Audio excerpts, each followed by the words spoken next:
This episode of Tales from the Crypt is brought to you by the Cash App. You freaks already know all about them. And if you don't, let me tell you about them. The Cash App is allowing you to stack sats. So you can buy and sell Bitcoin on the Cash App. You can send Bitcoin from the Cash App to a personal wallet, from a personal wallet to the Cash App. And then on top of that, you get the ability to use the Cash App at other places with their Boost program. So you get a specialized debit card. You get to put your signature on it, Bitcoin symbol, Lightning, whatever you see fit. And then you go to partner merchants, whether it be Whole Foods, Chick-fil-A, DoorDash, local coffee shops, and you save money when you shop with your Boost card, with your Boost enabled. Use the code STACKINGSATS. That's one word, STACKINGSATS. You're going to get $5, then $5 is going to go to Alves Lacrosse, a charity very near and dear to our heart. Again, if you haven't downloaded it yet and you're in the U.S. and you're looking to buy Bitcoin, what the hell are you waiting for? Use the code STACKINGSATS. Download the Cash App from your local app store today.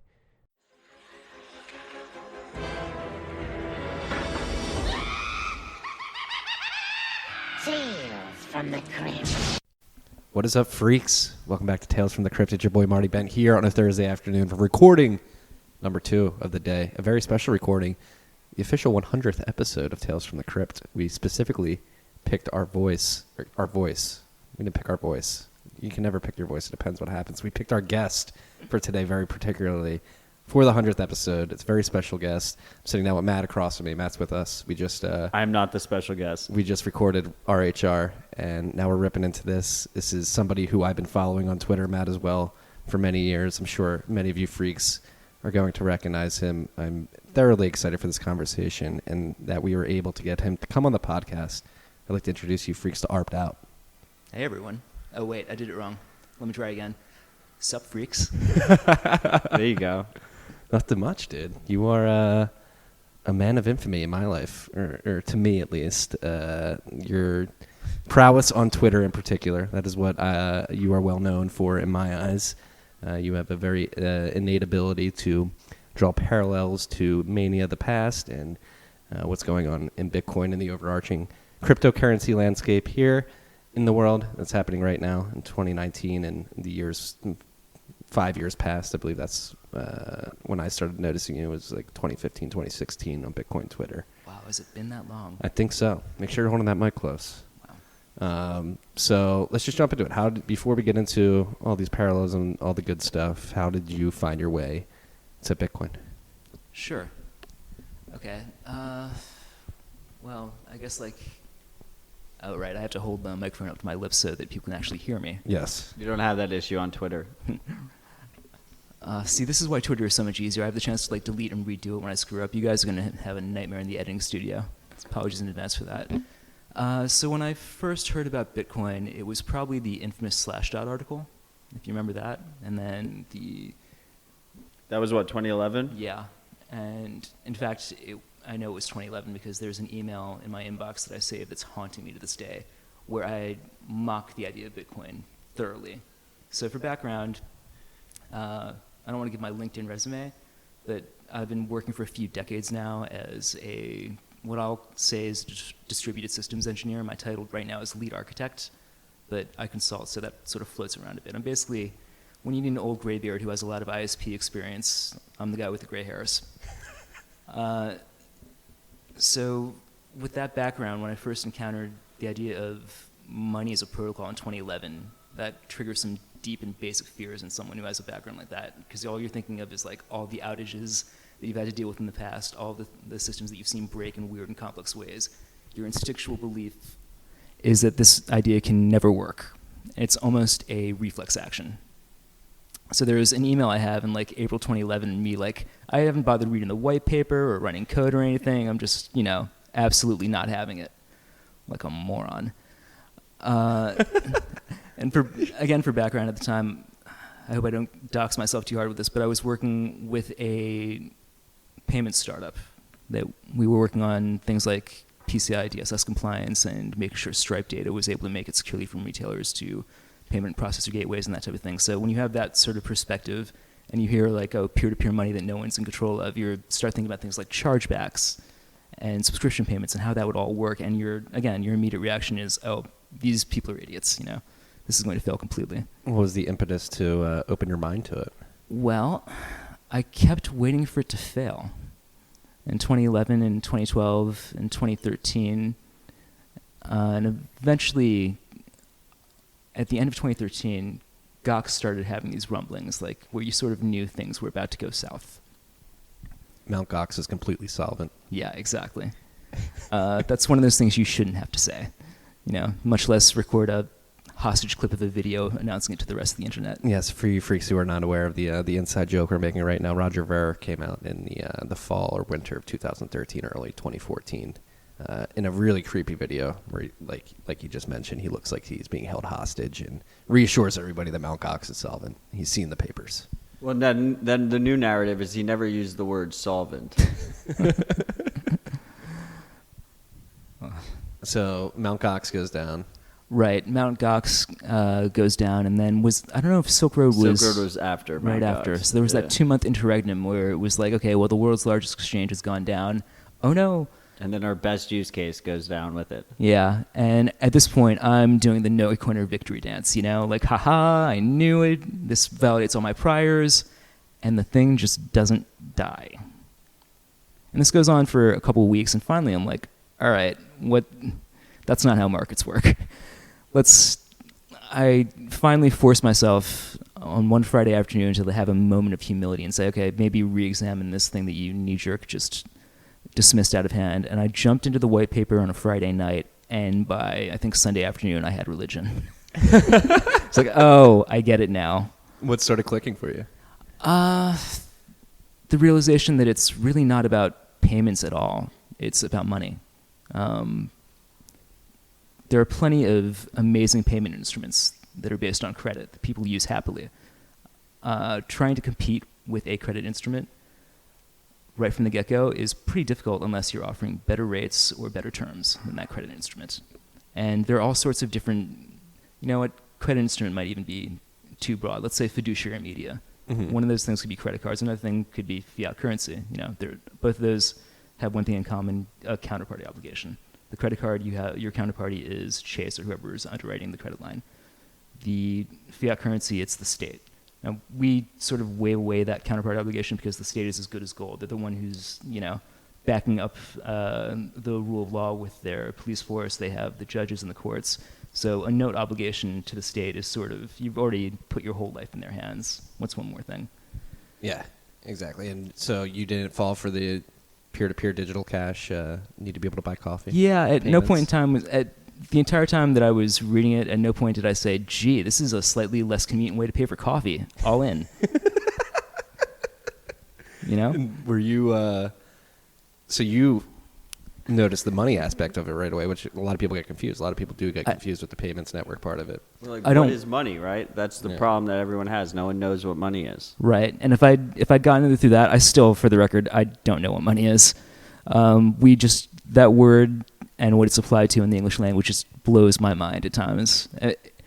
We've been fighting over what money means for hundreds, if not thousands of years. We will keep fighting about it long after I'm dead, I'm sure. Luckily, I didn't ask myself that question because I might still be tied up in knots.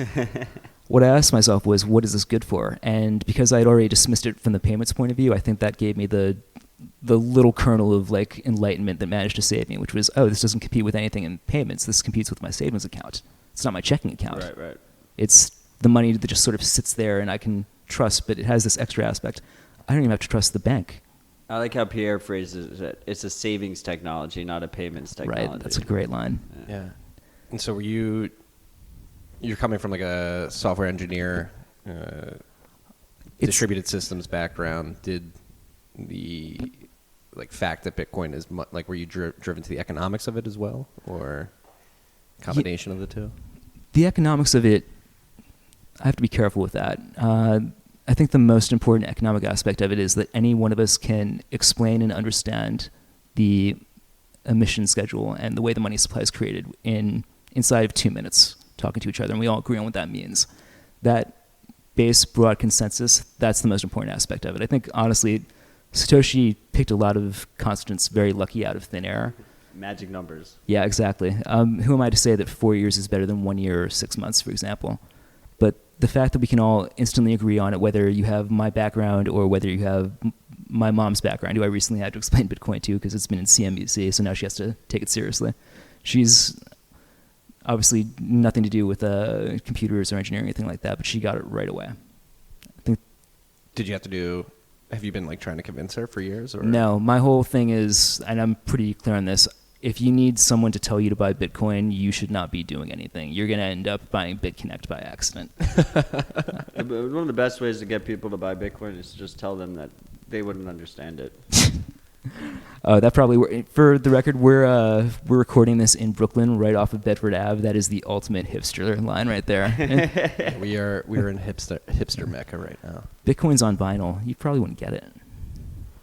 I'm sorry, there was just a little sound in my ear there. My mic was getting a little clicky, but we fixed it. That's good. That's important. No, but it's so what? And then so what did you do from there? So I know you started a quote unquote. This is terrible to say, a blockchain consulting company. Oh God, you're doing that for a little bit, and so you're working at this payments so, startup, and right. So, okay, let me try to time this. This is 2014. The blockchain startup wasn't until a couple years later. So there's a brief interregnum where I'm just trying to read more and more and learn more and more. And what I ran into right away was that the only really sources of information that were out there was Bitcoin Talk and Reddit.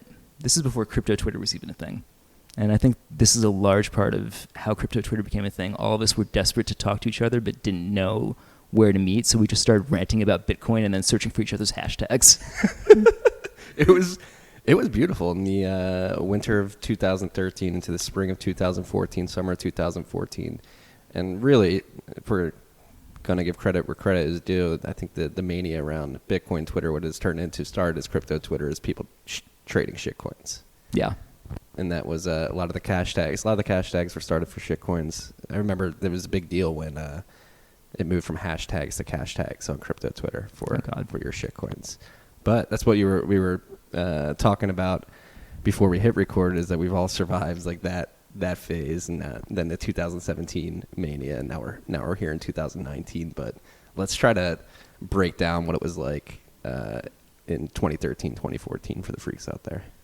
Oh, wow. Eyes. Well, he wasn't really a believer yet, right? Yeah, this was actually, I can't speak to. No-coiner. Yeah, so I can't speak to what it was like.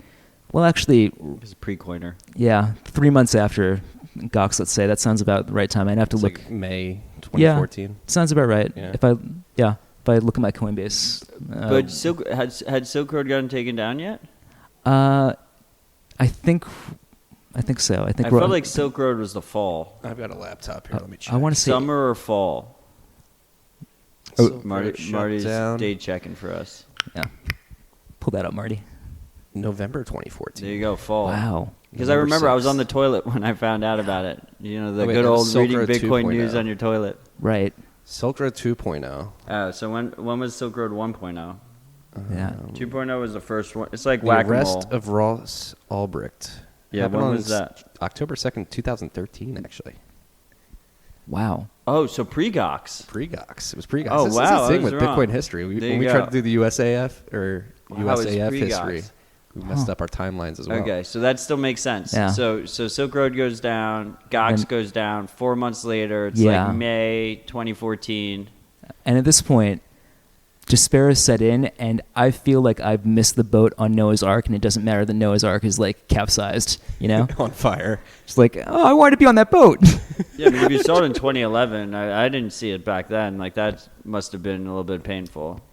Yeah, you know, I wasn't on board. I wasn't really watching at the time. There wasn't really, 2011 price discovery was like, alpaca sucks. Didn't exist, yeah. Yeah. One of the things is that is important, I think, to touch on right here, since we're at this point in your discovery. Every single person who gets into Bitcoin thinks they're late, right? Yeah. Would you say that? Oh, yeah, absolutely. And I thought I was so late. Right? Once it hits you, once you get religion, you're like, well, this is obvious. This is not a secret I can keep to myself. Yeah, exactly. Yeah, I remember. I don't want to dox myself here too, but I remember getting my first bonus check and being like, "All right, I'm in."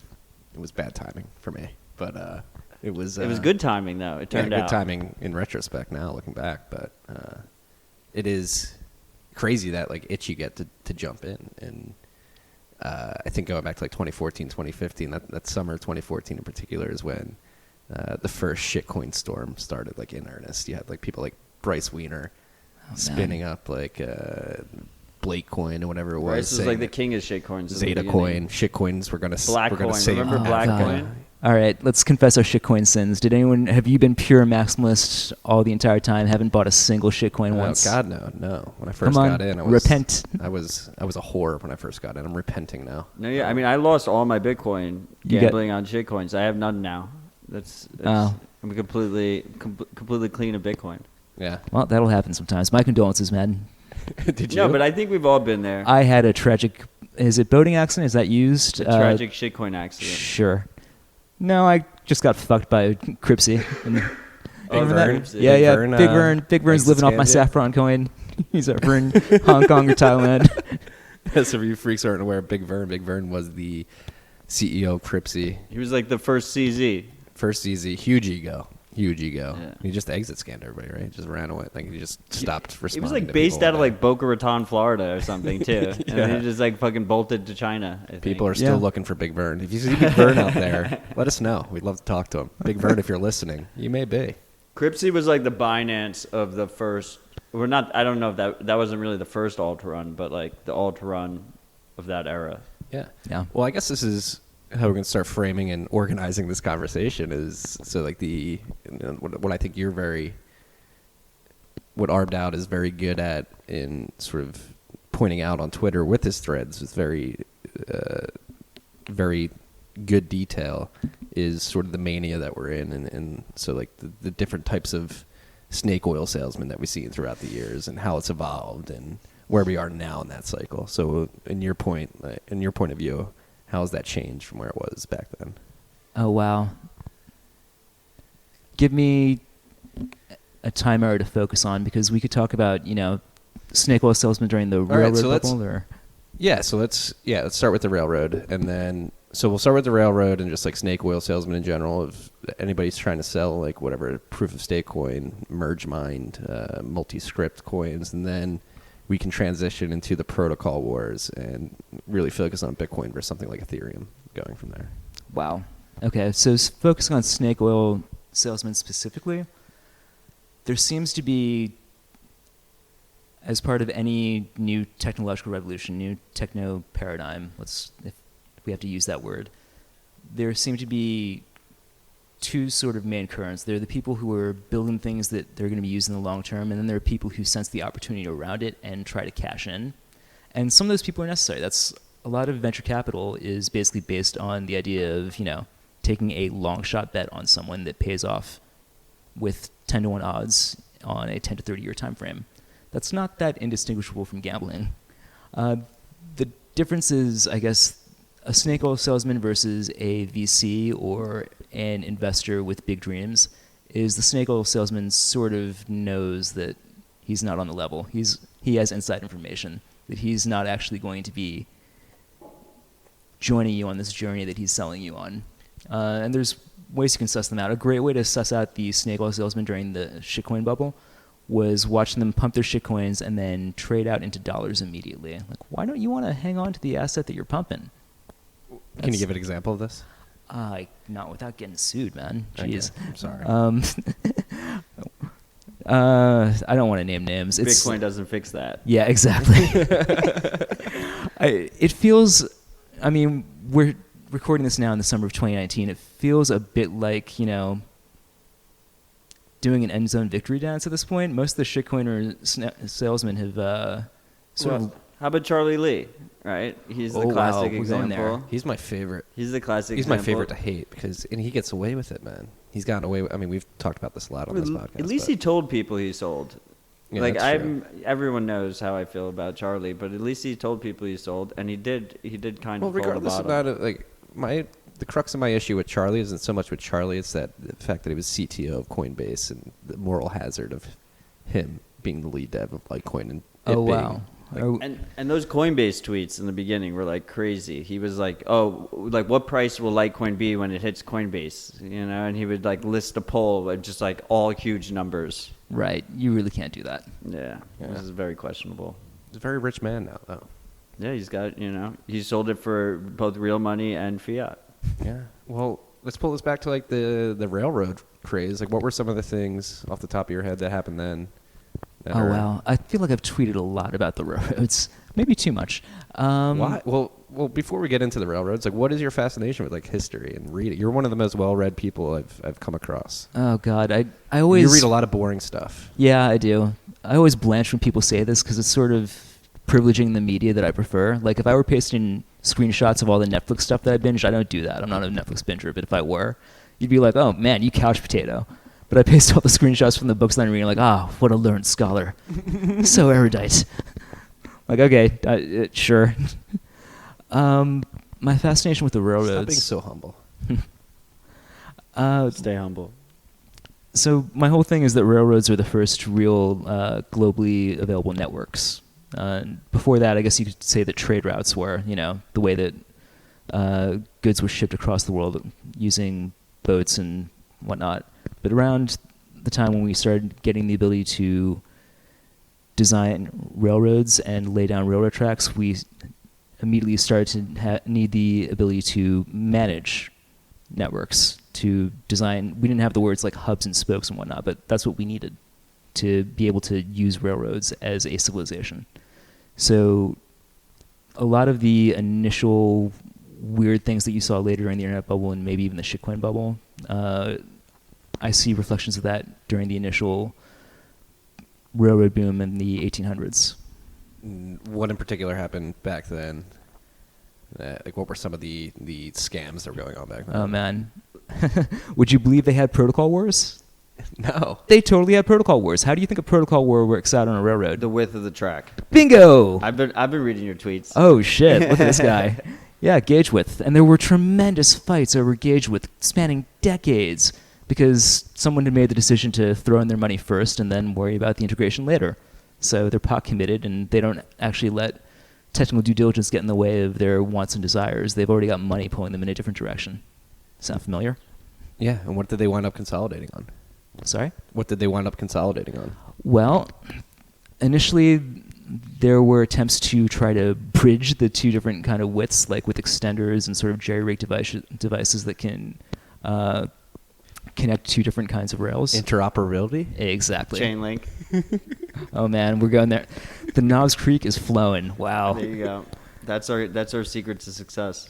Yeah, shout out to Arbed Out for bringing a bottle of Cheers. Knob Creek with him. The least I could do. Thank you.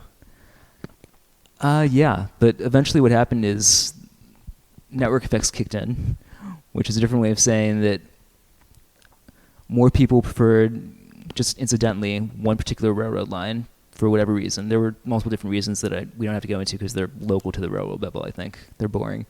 I mean, if you give me 3 hours, I might go into it, but for the sake of brevity. We have plenty of time. There is no time limit. We have 75 hours of recording space on this SD card, so. Oh, no, that's the limit. Eventually, the dominant network took over, and the operators of the dominant network said, you know what, this interoperability stuff is way too much of a hassle. Sorry, we're going to disconnect you. The interoperability was in play just long enough for them to pull in customers to their new network and buy time to lay down rails to alleviate the yeah. fucked up, non-operable interoperability tracks. Yeah. The other big thing with the railroads was information asymmetry, right? Like the investors didn't really know what they were buying. Yeah, exactly. This is a great example of I forget the Silicon Valley thought leader who says it, but it's actually a good line that I'm going to steal from him. He says, people don't buy products, they buy better versions of themselves. The people who were investing in the railroad bubble, some of them were investing in like dreams of a better tomorrow, being able to instantly transport to somewhere lush and green in the suburbs, or they wouldn't call it the suburbs, in the backwoods. The backwoods, yeah, like that. Wherever. And some people were really piggybacking off of the first railroad bubble in the very first boom years, and seeing the people who got rich and said, "Well, I don't really care about railroads, but I want to be like that guy." Right. I've seen this guy made his bones on railroads. I'm just going to build a bigger railroad and thus make more. Everlasting riches and big titty bitches. I like that. Shout out to American Idol. That's what the railroad boom was based off of. Well, there's one guy that I've tweeted about recently. By the name of his name is Ruskin. He was a vociferous railroad critic. He had every single possible criticism of railroads you could possibly imagine. He criticized like the way they smelled, the way they sounded, the company of the people you were in, all this stuff. And it turns out at the end of the criticism that, by the way, he just built a carriage car that was required, that didn't work on the railroads, that needed like paved roads, and he saw the railroads as a threat to him. But that part is like left out of the until the very end of his 39 different volumes of railroad criticism. 39 volumes? Yep, dude went all in. Did you read all 39 volumes? Good Lord, no. I read the synopsis. Come on, I'm not that much of a masochist. He was a no trainer. Yeah, exactly. No trainer. God damn it, Matt. You're always thinking. There you go. And It's crazy how similar it all is, you know. Yeah. And someone else, I think it was Nick Carter who mentioned the bowling alley boom of the 80s or the 70s. That's a good one. Where everyone was like, there's going to be a bowling alley in every town. They had one in the White House, and it was like the biggest pump and dump ever. And there's just so many similarities just when you go throughout history. It's pretty fucking crazy. Well, yeah, let's jump into the similarities that we're seeing with the protocol wars in cryptocurrency, right? Oh, So wow. What are your thoughts? Do you think The protocol wars. Wow. Do you think there's room for multiple protocols? Do you think it's winner take all, winner take most? How do you see this playing out? I got to figure out a way to say this without sounding like a fortune cookie. What's our lucky numbers? 21 million. Okay, so let's talk about the protocol wars. When you say that to me, the first thing that just blazes in front of my mind is, shit, protocols are war. Protocols are contracts between, especially on peer-to-peer networks, between different actors with different incentives, different goals. The only thing they really agree on is that they're all showing up to the same party, you know? When we talk about the protocol wars, typically what we're talking about is the TCP/IP suite versus OSI, and the choice for which protocol suite to adopt to help grow the internet. But in fact, there have been plenty of different, if that's the protocol war, there have been plenty of different protocol skirmishes. There's the fight between HTTP and Gopher. There's the perennial, I wouldn't say war, but guerrilla conflict between IPv4 and migrating to IPv6 versus just using NAT. Basically, a protocol is a means for a bunch of different people with different hopes and dreams to all get on the same page. But just because they're all on the same page doesn't mean they're all singing the same song. The things that like Cloudflare wants out of the internet are very much different than the things that I want out of the internet, and we're both speaking the same protocol. The things that Google want out of the internet versus what you and I want out of the internet, very different. They want to monetize our personalized information. I would not like to do that. I just want to shitpost.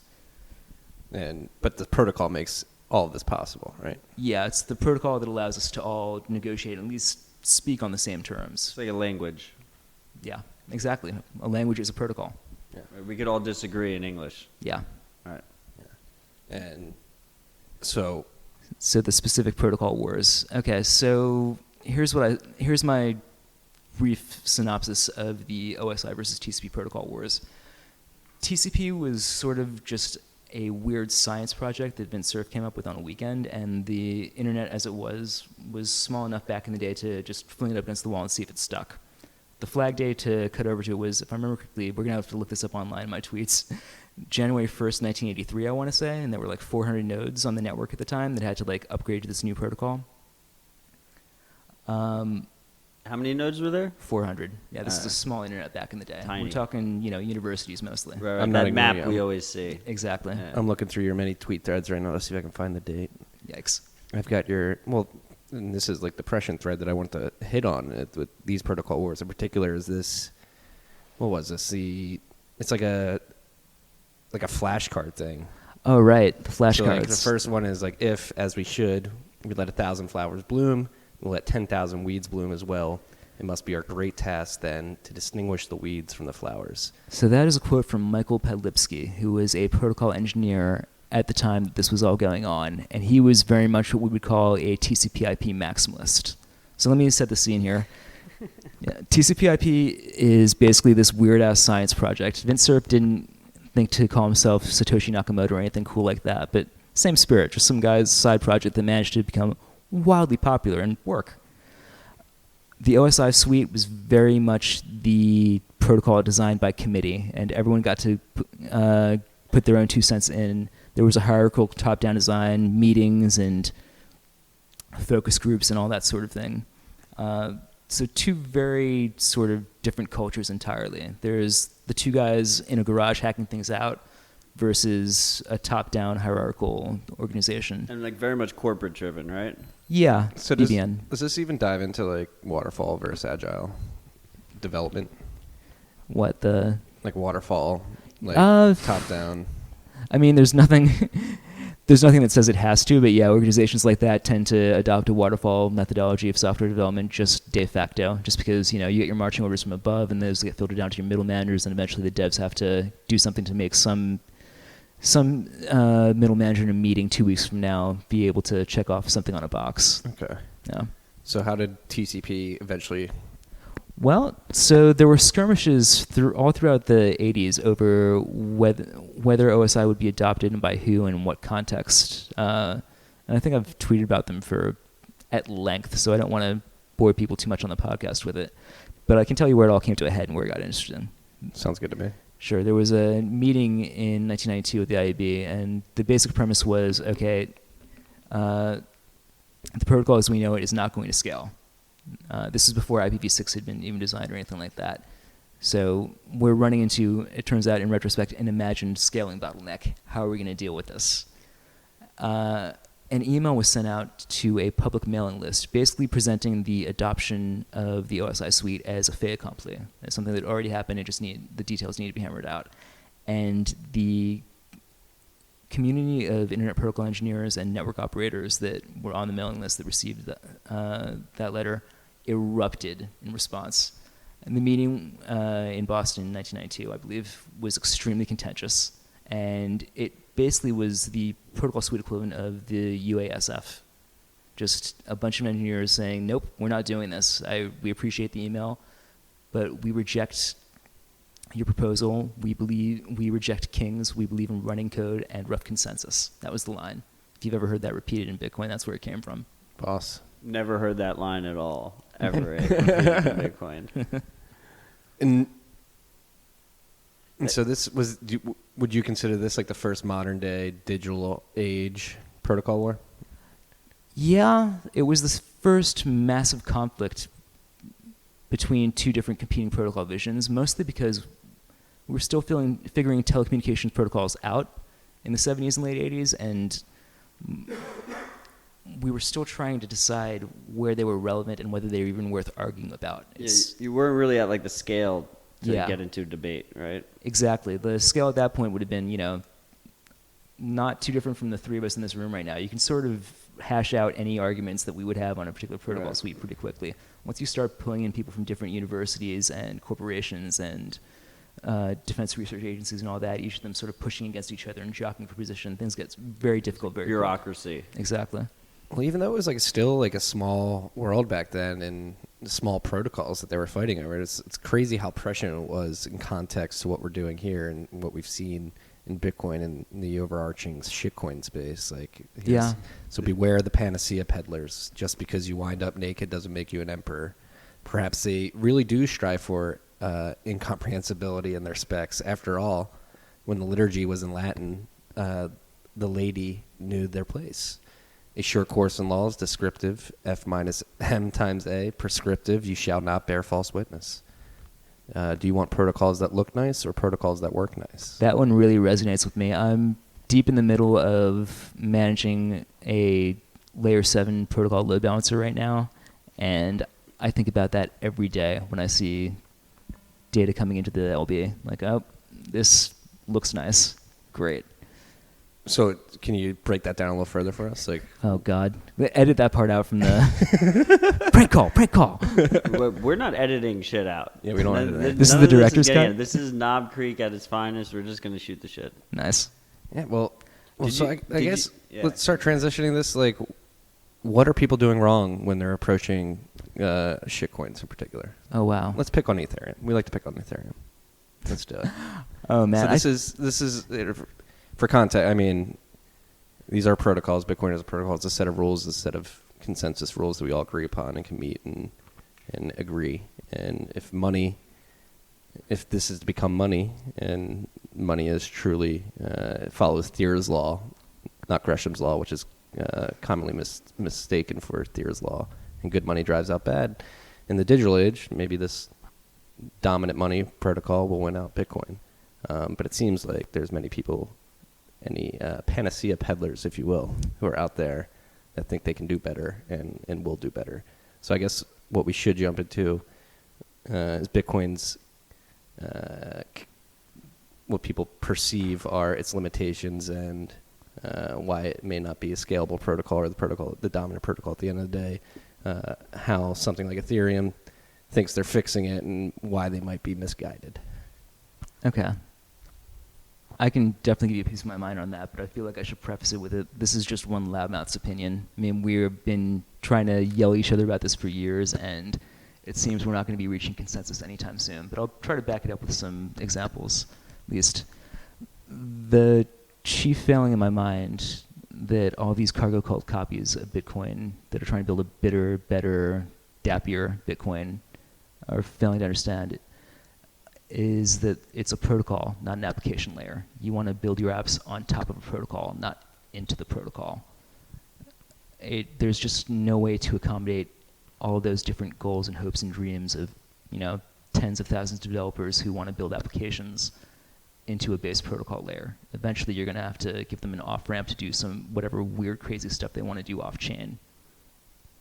An analogy would be, well, HTTP is a great example of a layered protocol that hosts the application layer. Imagine that we had to put in every HTTP protocol layer tweak into TCP instead of HTTP. The problem with doing that is that if you want to take advantage of new features of the HTTP protocol, you download a new browser. If you want to take advantage of new features in the TCP protocol, you have to hard upgrade anything running the TCP protocol, which is not just your operating system, but it's also all the routers in between you and the web server that is running the other side of the HTTP transaction. It's just an order of magnitude change in the amount of effort required. It's basically, it's people ignoring trade-offs for their own benefit, right? Exactly. They pretend they don't exist when there's trade-offs. Yeah. Just in nature, there's always trade-offs. I've always wondered, are they ignoring it, or are they pretending it doesn't exist, or do they not appreciate it? I think It's a combination, yeah. right?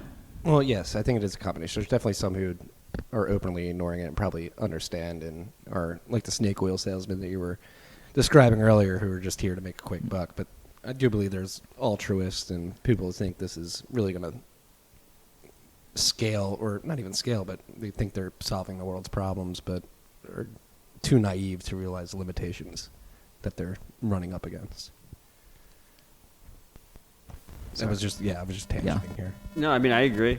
Yeah, absolutely. I think a lot of people are naive in this industry specifically, right? And they don't realize, and those are the people that we can convert.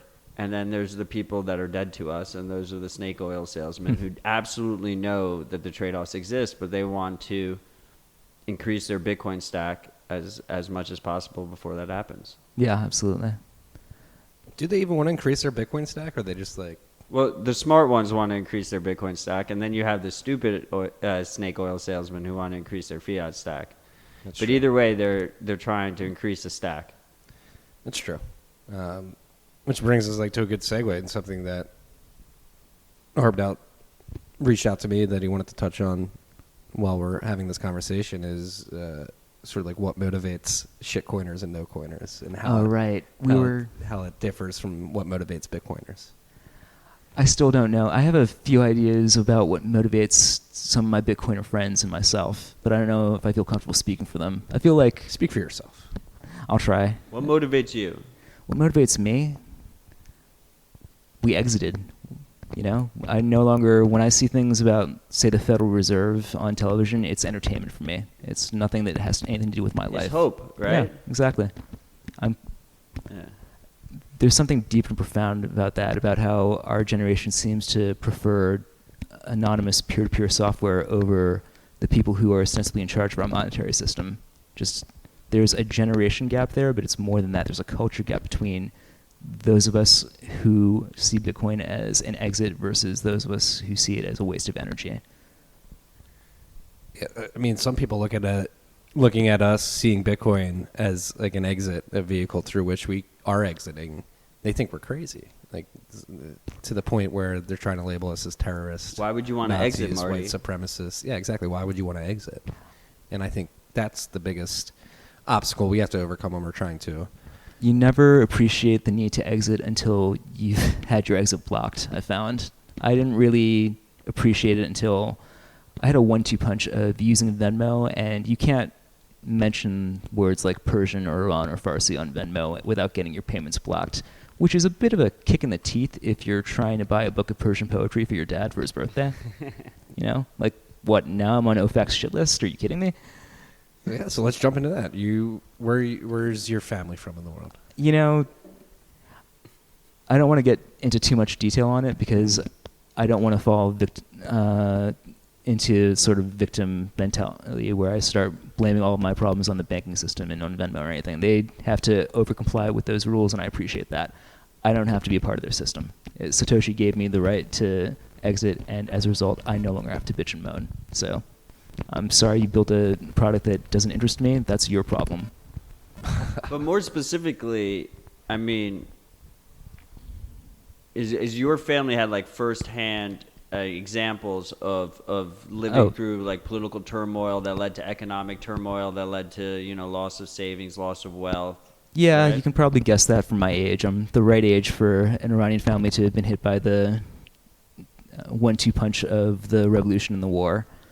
Everyone dealt with it in their own way, I guess. One of the strange things that I still can't quite believe, even to this day, is how comfortable people were using the things like silverware or jewelry or silk rugs as a store of value. Yeah, it's something you wrote a thread about that. Yeah, because I tweet about everything apparently. Intermediate monetary assets are the thing. People are using silverware, particularly, right? Like silver forks and silverware. There are different things. The big play is real estate, but the problem is it's not divisible. So you end up with like odd chunked size lots, and there's not much liquidity depending on where you go. So you have to search for what Nick Szabo calls Mengerian commodity that there's enough demand for that is generic enough that you can pawn off.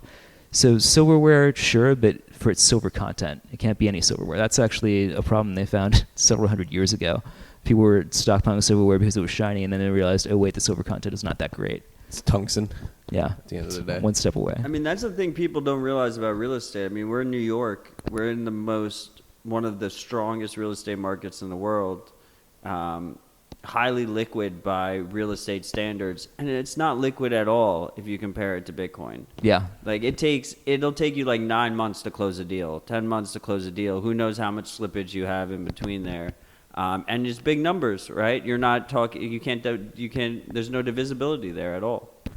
Is there a difference between how long it takes to unload a single apartment, let's say, versus a single building? I imagine there would be. I guess, but still not that much. Because Across look, at the end of the day, you want the highest price possible, right? So it's liquid in the fact that if you just want to like market dump your real estate, you can market dump it, at like a horrible price. But if you like want a good price, like it takes you time, right? And then you have the other factor where like people who are holding some of the most expensive real estate in the world in like Hong Kong, and you have political turmoil come in and just upends the whole fucking system. All of a sudden, because real estate is anchored in your geographical location, right? So it does very much rely on faith in the political landscape. Mm-hmm. Yeah, no, and it's why I think Connor Brown's his post on basically Bitcoin providing a store of value where people will not have to store their value in real estate and equities or whatever is very bullish for Bitcoin, because again, like, you do not want to be stuck in Hong Kong where they have all these protests going down and China ruins their autonomy and their real estate prices go dick up overnight, ass up, tits up. That's what it is. And then you have things like what's going on in Argentina this week, where now if they wanted to get $10,000 out per month, they can't. And again, it's too late for them now. No. Like, if they wanted to funnel that into Bitcoin, they can only do it in small amount. Well, if they had to convert to U.S. dollars first, but they can only get $10,000 worth of U.S. dollars per month now. No, it just highlights the fickleness of the jurisdiction with which you live in. And going back to your story in Iran in particular, I don't know, this is getting too heavy, but like, what, like, as an Iranian, with somebody with an Iranian family who was pushed to America, like, what are your thoughts on the relationship between the U.S. and Iran? Pass. Yeah. Let's limit the list of people I'm going to piss off on this podcast. Okay. It's not that I don't have opinions on that sort of thing. It's just I worry that my opinions end up speaking for other people who can't speak, and I know mine are a little bit out there. I don't want to give anyone the wrong impression. Yeah. No, I mean, and I'll just say, just as an American looking at, you're not the first Iranian friend. I like to call you a friend. He's also American. Yeah, you are American as well, Yeah. but like, Grew up in the States, yeah. yeah. I mean, I know, but It's important for the freaks. what I'm trying to get is, like, as an American, like, in our relationship with Iran, it's always perplexed me. It's like, why?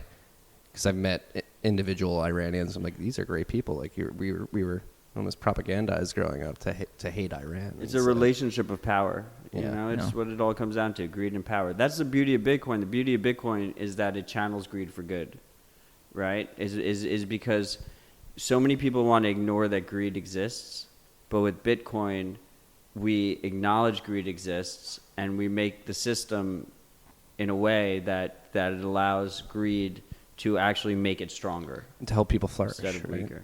Yeah. No, sorry for trying to take it there. I was just, I'm curious. I'm like infinitely curious to the point where, like, it's like, why is it, like, yeah, I'm not going to get into it. Back to what we came here for. But, like, so how do you see, like, Bitcoin being successful from here? Like, do you think Bitcoin 10 years in, September 2019, would you consider it a success at this point? Do you think it's vulnerable? Are you happy with where it's at? You know, it's the weirdest thing. I don't think we should ever be happy or content. I think it's always evolving. If you'd said in 1999 that the web was amazing and awesome and a life-changing revelation, I would agree with you. But if you said it was success at that point, I would have said, does that mean there's nowhere else for us to go? I think this is just the beginning. I think we've avoided crib death. Crypt death? You know, there was that awkward period where it was like, wow, gee, I don't know, maybe people are right. Maybe one of the million different things that have been pointed out as fear, uncertainty, and doubt talking points might actually come true. Well, that was like we were talking about 2014, 2015 earlier. Like 2015, fall of 2015. Like there was legitimate Despair. Like January was the low, right? It was like 150 was January. I thought it hit like 180 in July. Why do I think that? But 150 was January. It was the low. Possibly. Yeah. But then that whole year was just despair. It was I going to remember zero. pumping like the November 2015 into 2016. I was just like holding my bags at that point and like crying in a corner, and I was just like, my dad was right. There was legit despair. Like I legit was like, oh shit, this like might not work out. When was the bear well? That was right around there. But when, do you remember? No, I think the bear well was December 2014. Wow. That's my guess. I'm probably wrong, as we've seen with Bitcoin history so far. Marty's looking it up. Those posters are great, like the bear whale posters and stuff. That was a great moment. I was not helping to kill the bear whale. I was, as I said, I was crying in the corner. Yeah, this happened in October of 2014. There you Wow. go. I got that one right at least. Yeah, because then after the bear whale, we actually dropped to the low, which was January 2015. Of like 150 or like 160. My or something. timeline is so off. Yeah, it's weird how we edit everything in retrospect. Hyper-shitcoinization is sort of the 2017 Scambrian explosion has just scrambled all of our understandings of time. There was before and after, and before is just some weird mess. It's all jumbled together. What was the most astonishing thing to you of the ICO boom in particular? Of the ICO boom, how many people jumped in with both feet who sincerely believed that they had performed technical due diligence and had only done so much as scan the white paper and had a brief chit-chat conversation with someone who had some believable pitter-patter to sell them. The bastardization of the term white paper is I feel like the scientific community should be coming after. People were reading like 10 white papers a week. I was just like, I was legit sitting there during that pump where I was like, oh my God, we have like Yale grads, like Princeton grads, like all these people telling me I'm wrong and they're right and that I'm supposed to be reading all these white papers. And I was like, am I wrong? I was actually like, it was a similar questioning myself as 2015, but in a different way. You know, I was sitting there, I was like, well, if I'm wrong, like I'm way fucking off. Like I'm not even close. Right? How horrifying is that in retrospect, realizing that, oh no, it's actually option B. Everyone else just temporarily lost their minds and now they're not going to talk about it. Well, I didn't think the whitewashing was going to happen as much as it did. I am not letting that slide. I took screenshots. I have receipts. Well, the whitewashing is pretty egregious. I mean, the whitewashing that we had to defend a couple weeks ago ourselves, we're not going to name the particular aggressor towards us, but a lot of people in the Ethereum community are trying to say that Consensus and the lead devs and Vitalik and the company Consensus. Vlad, the company Consensus, yes. Horrible name. And for the a lead company. devs weren't advisors to ICOs that raised hundreds of millions of dollars. I mean, the DAO, the first ICO on Ethereum, not the first ICO. The first ICO was many years before Ethereum. But I have a question. If that were true, and we know it's not, but if that were true, when the DAO went down and that famous announcement came across, okay, guys, can you stop trading? If you're not coordinating with people who are trading, then who are you talking to with that sentence? You have to ask someone to stop trading, right? So let's describe this more for the freaks who aren't aware of what happened. What are you talking about? Who said stop trading? So when the initial DAO kerfuffle went down, there was an internal, I want to say Skype room? It was an IRC. Oh. And I think it was Skype, yeah. Pretty sure it was Skype. Several different participants were trying to sort through what had happened and the initial reports and actually viewing activity on chain. And then blanking on the guy's name, a lead Ethereum developer, some guy, gave out the call. No, it was Vitalik. Oh, Vitalik straight up said, okay, guys, can you stop trading? Sorry, who? Right? Vitalik Buterin? Have you heard of him? Boy Wonder Kid? Not ringing any bells. Sorry, guys. He's got some quantum computing coming out, too. Oh, that guy. Gotcha. Yes, the quantum dude. Yeah, Right quantum on. computing guy. Gave out the call, okay, can you guys stop trading? And the only way that makes sense is if there's someone else who can actually execute your order, someone at an exchange who is in charge of liquidity. Why are you talking to those people? Why are you in a chat room with them 24/7? This was not an incident room that was set up. This is just people hanging out. What's going on? Yeah. It's fine to do those sort of things. Just don't whitewash it after the fact. That's the thing that makes you a scammer. You can own up to just about anything, throw a postmortem on it, say, hey, lessons learned, I'm sorry. Building the future of money, something omelet, something eggs. That's fine. When you lie about it after the fact, first, that stopped working in 2009 when Twitter became a thing. We have records of everything. Sorry. Well, that and then the egregiousness of it all. Yeah. It's like we were all here. We watched all this happen. And that's what sort of pissed me off. I was like, this is not what happened. Like, here's proof. Like, here's screenshots that these people were advisors on these ICOs. People lost a shit ton of money. And again, it comes back to, and that's the beauty of that dichotomy of Bitcoin versus other projects, is that Bitcoiners in general, at least in my experience, like to pontificate about extreme ownership. Like, you have extreme ownership of your keys. You have extreme ownership of your wealth once you have that, and you should be taking extreme ownership of your decisions and your actions at the end of the day. And just culturally, I think that first principle and that mindset will set Bitcoin up for success in the long run, but it is severely lacking in other projects. Yeah, absolutely. And I understand the tension because there's sort of the conflict between managing something and then being able to say that it's decentralized. You want to be able to make sure that your project can grow. As an engineer, I get that you don't, as a lead engineer in charge of that project, if I were in someone else's shoes, I might have made that call. But you're a centralized administrator at that point. Just own up to it. Say, hey, this science project that I'm working on, we had to quit trading on it. Things broke. We found a bug. Software happens. it is what it is. It's the whitewashing after the fact that just is deeply unsettling. I don't know what to make of it. But to play a little bit of devil's advocate here, like there was some regulatory arbitrage going on, right? Like they couldn't be completely honest because like a lot of people give, like for instance Tezos, they give shit about like they're saying it was a tote bag, right? Like you're making a donation, you're not actually buying anything.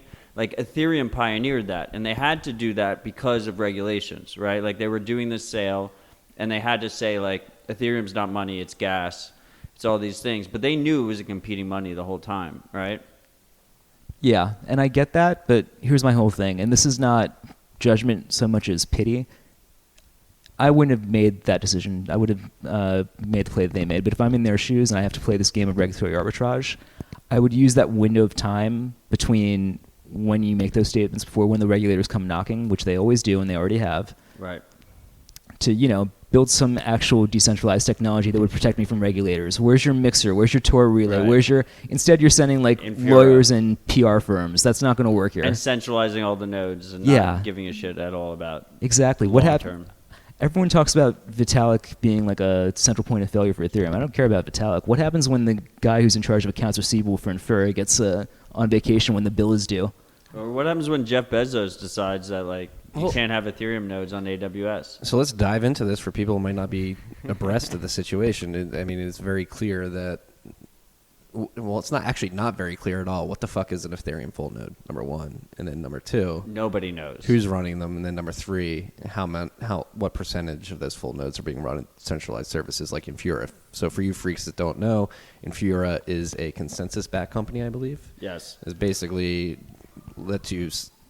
will host Ethereum nodes on your behalf in Amazon web servers, basically. Most importantly for like businesses and stuff, right? Yes. Like if you're running a Ethereum application and you need a node in the background, you task that out to Infura. Yeah, well, that's if we're going to give the Ethereum community credit, I think that's one thing they've done beautifully is sort of confuse what a full node is in Ethereum world. Like, what would you consider? I'm not even going to get into that. I've seen the Twitter wars about whether an archival node is an actual full node. From my point of view, if you have to depend on anyone else to find the full history of the transaction chain, then you're something else besides a full node. You need to be able to, I know it's been referred to as the mountain man scenario, but you need to be able to bootstrap a node up from scratch to be a functioning part of the peer-to-peer network. That's just how it is. You have to be able to verify everything. Yes, exactly. Without trusting another counterparty. What is the mountain man? Sorry? What is the mountain man theory? Oh, let me see if I quote this right. It's the idea that needing to run a full peer-to-peer node is some weird mountain man fantasy, is how I've heard it described. Like, some weird, what are those guys called? Preppers? The people who, like some insanely... like a crazy paranoid person. Yeah. Mountain man. Yeah, which I don't get. I mean, it's pretty... I can't even describe the argument because I don't understand it. On a peer-to-peer network, there is one type of node, a peer, pretty much. Those peers can do different things, but they all better be running the same software, doing the same Bitcoin, stuff. we're all mountain men. Yeah, exactly. Yeah, that's like what I feel like the most effective attacks against Bitcoin have been, or these sort of social attacks, like just framing like that and painting Bitcoin as mountain men and Fascists, Fascists. Nazis. Yeah. And it's like, it's infuriating because it's like, if you're working from first principles and you're trying to build a truly distributed, decentralized system, like the mountain men need to be able to run the nodes, right? Right. Like, and how do we get that across to people? I guess it's the crux of the question. Like, Well, what do you need Infura to have their cords cut? Yes. yeah, you need the nightmare scenario, and I don't want to believe that, but the reference that I have for this is what it took for us, and we're still not fully migrated, but what it took for us to migrate from plain HTTP to HTTPS was Edward Snowden telling us that, hey, every single government in the world knows what point you're looking at. That's what got us to finally start taking end-to-end encryption on the web seriously in 2013. Before that, it was totally fine to have just plain text going across the web. That's so crazy. Yeah, we'd known it In for hindsight, decades. it seems crazy. Yeah. Because we were young still at that. Me and Marty were young at that point, Yeah. when that happened. And that was a big game changer for me was Snowden. Yeah, I think, I mean, look, if the U.S. government, let's be clear here. I mean, it comes down to really the U.S. government, right? Because if the U.S. government's fine with it, they'll provide sanctuary, so you'll be good for most situations.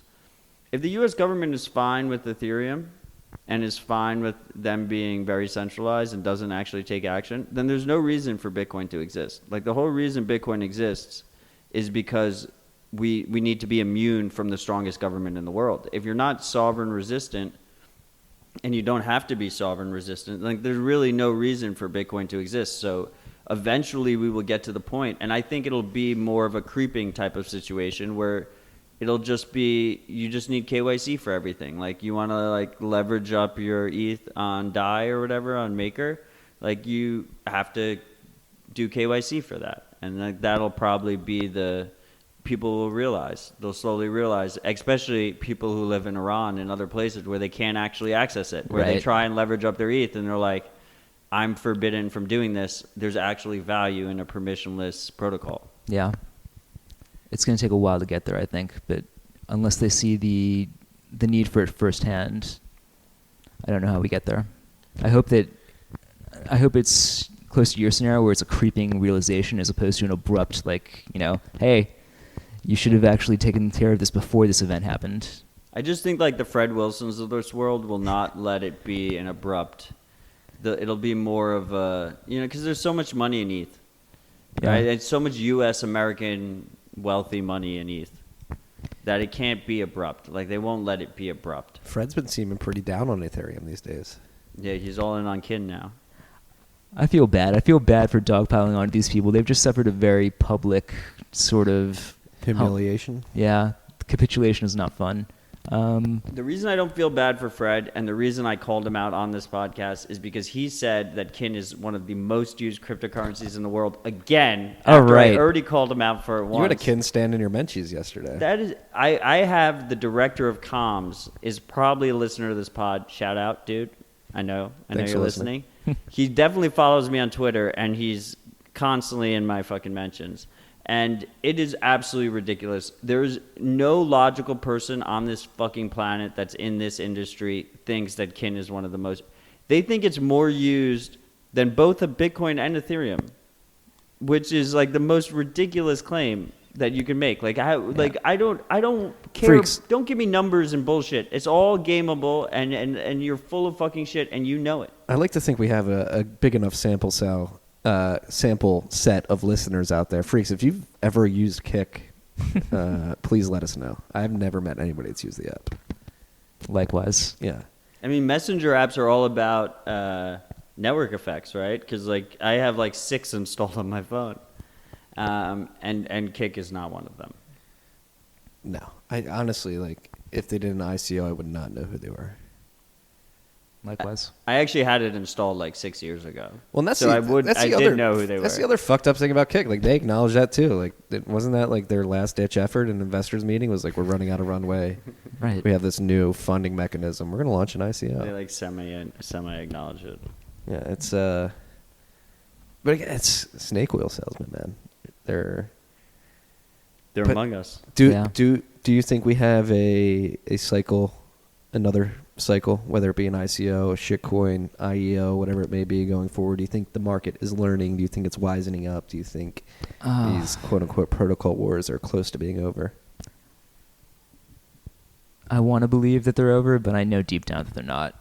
We're just going to keep iterating on the idea of what money is. And there are so many different permutations of something that could be stupid enough to be some sort of money that you could put on the blockchain that I don't think we're done exploring anytime soon. I would never have seen, for example, any of the... do I have to use the word stablecoins? Sure, let's call them that. I would never have seen that coming. Why are you afraid to call them stablecoins? Okay, because there's no such thing. There's no such animal. I mean, it's an over-collateralized currency board with peer-to-peer participants who, again, have differing incentives and are maybe taking bets outside of the currency board. It's just a way to push fiat risk onto the margins of a lending contract, as far as I can tell. If you want to call that a stable coin, sure, it'll be stable right until it's not. Yeah, that's my favorite line, is stable coins are inherently unstable. Yeah. Because they're susceptible to black swans. Yeah. That's what people are looking at DAI right now, Maker in particular. Like if Ethereum falls below like 150, Well, there's crazy liquidations. DAI is particularly ridiculous because they're like the issue with Bitcoin is that it's too volatile. So instead, you should take an extremely lever up volatile cryptocurrency asset and leverage it up. You know, what the fuck is that about? That doesn't make any sense to me. Well, and as somebody, and when I say I come from a finance background, like I am not tenured finance. You're not Jamie Dimon. I'm not Jamie Dimon. I worked at a very niche type of fund and only for a few years. But like again, like even as somebody who's only a junior analyst and is not as intimately knowledgeable about the interworkings of all the financial instruments that exist in the world as more tenured fund managers or analysts may be, even like the cursory knowledge that I developed over the course of that 3-4 years, you just look at these like products like Maker and all these synthetic products, and they're just layering risk and systemic risk and levered risk, and it's like this is exactly what we're trying to run away from. Yeah, and and that's why I try to not be as mean as I used to be towards Ethereans and particularly DeFi proponents, because I just honestly don't think they understand systemic risk. Well, you should be more mean in bull markets. That's my theory. when they're getting wrecked, like the numbers speak for themselves. Like they're feeling it. When they wake up in the morning, they feel it. You don't have to remind them. Is there a future in which DeFi works? wow, sure, but only because we're just going to keep changing what DeFi means. Bitcoin is DeFi. Bitcoin is actually DeFi. You can't have DeFi without the D part. Yeah. You know, that's the fucking issue here, is they're pretending the D part exists when it doesn't fucking exist. What are your thoughts on this whole synthetic? I think you can never, ever, ever get rid of risk. You can only move it around. So if you ever find yourself dealing with an instrument where the people who are selling it are actually convinced that they've gotten the risk out of the equation, run as far as fast as you can. I think the two, because I have to relate everything to some previous event apparently, the two things that come to mind, right gut feeling, are George Soros breaking the Bank of England and breaking their currency peg. Mm-hmm. The lesson there was a motivated speculator against the most determined currency board in the world. The speculator always wins. Shout out to George Soros for initiating a speculative attack. And the other thing I think of is long-term capital management, where all of their equations, all these Nobel Prize winners were absolutely convinced that they could essentially get rid of the risk and print money out of air. And that works right up until it doesn't. I think the timing between when Scholes won the Nobel and was awarded the Nobel and when LTCM collapsed were within like weeks of each other. Right? They were. And it was an epic collapse. Like and that's the other thing too. It's LTCM was built on credentials. We have the smartest engineers, the smartest economic academics in the world working on this. Give us your money. We're going to trade it well. This all happened again in 2008. The Gaussian cupola. The equation that basically made sure that CDOs were always profitable or something like that, right? Yeah, these models all work great right up until they don't. Once you get on the very tail ends of human behavior, nobody can model that. Yeah, and that's why you should read your Taleb freaks.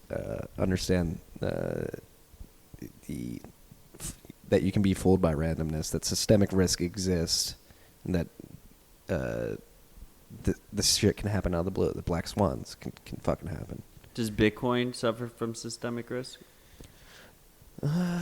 I worry about things like what an effect an ETF would have, or why would an ETF be bad? Good question. I have a gut feeling. I don't know.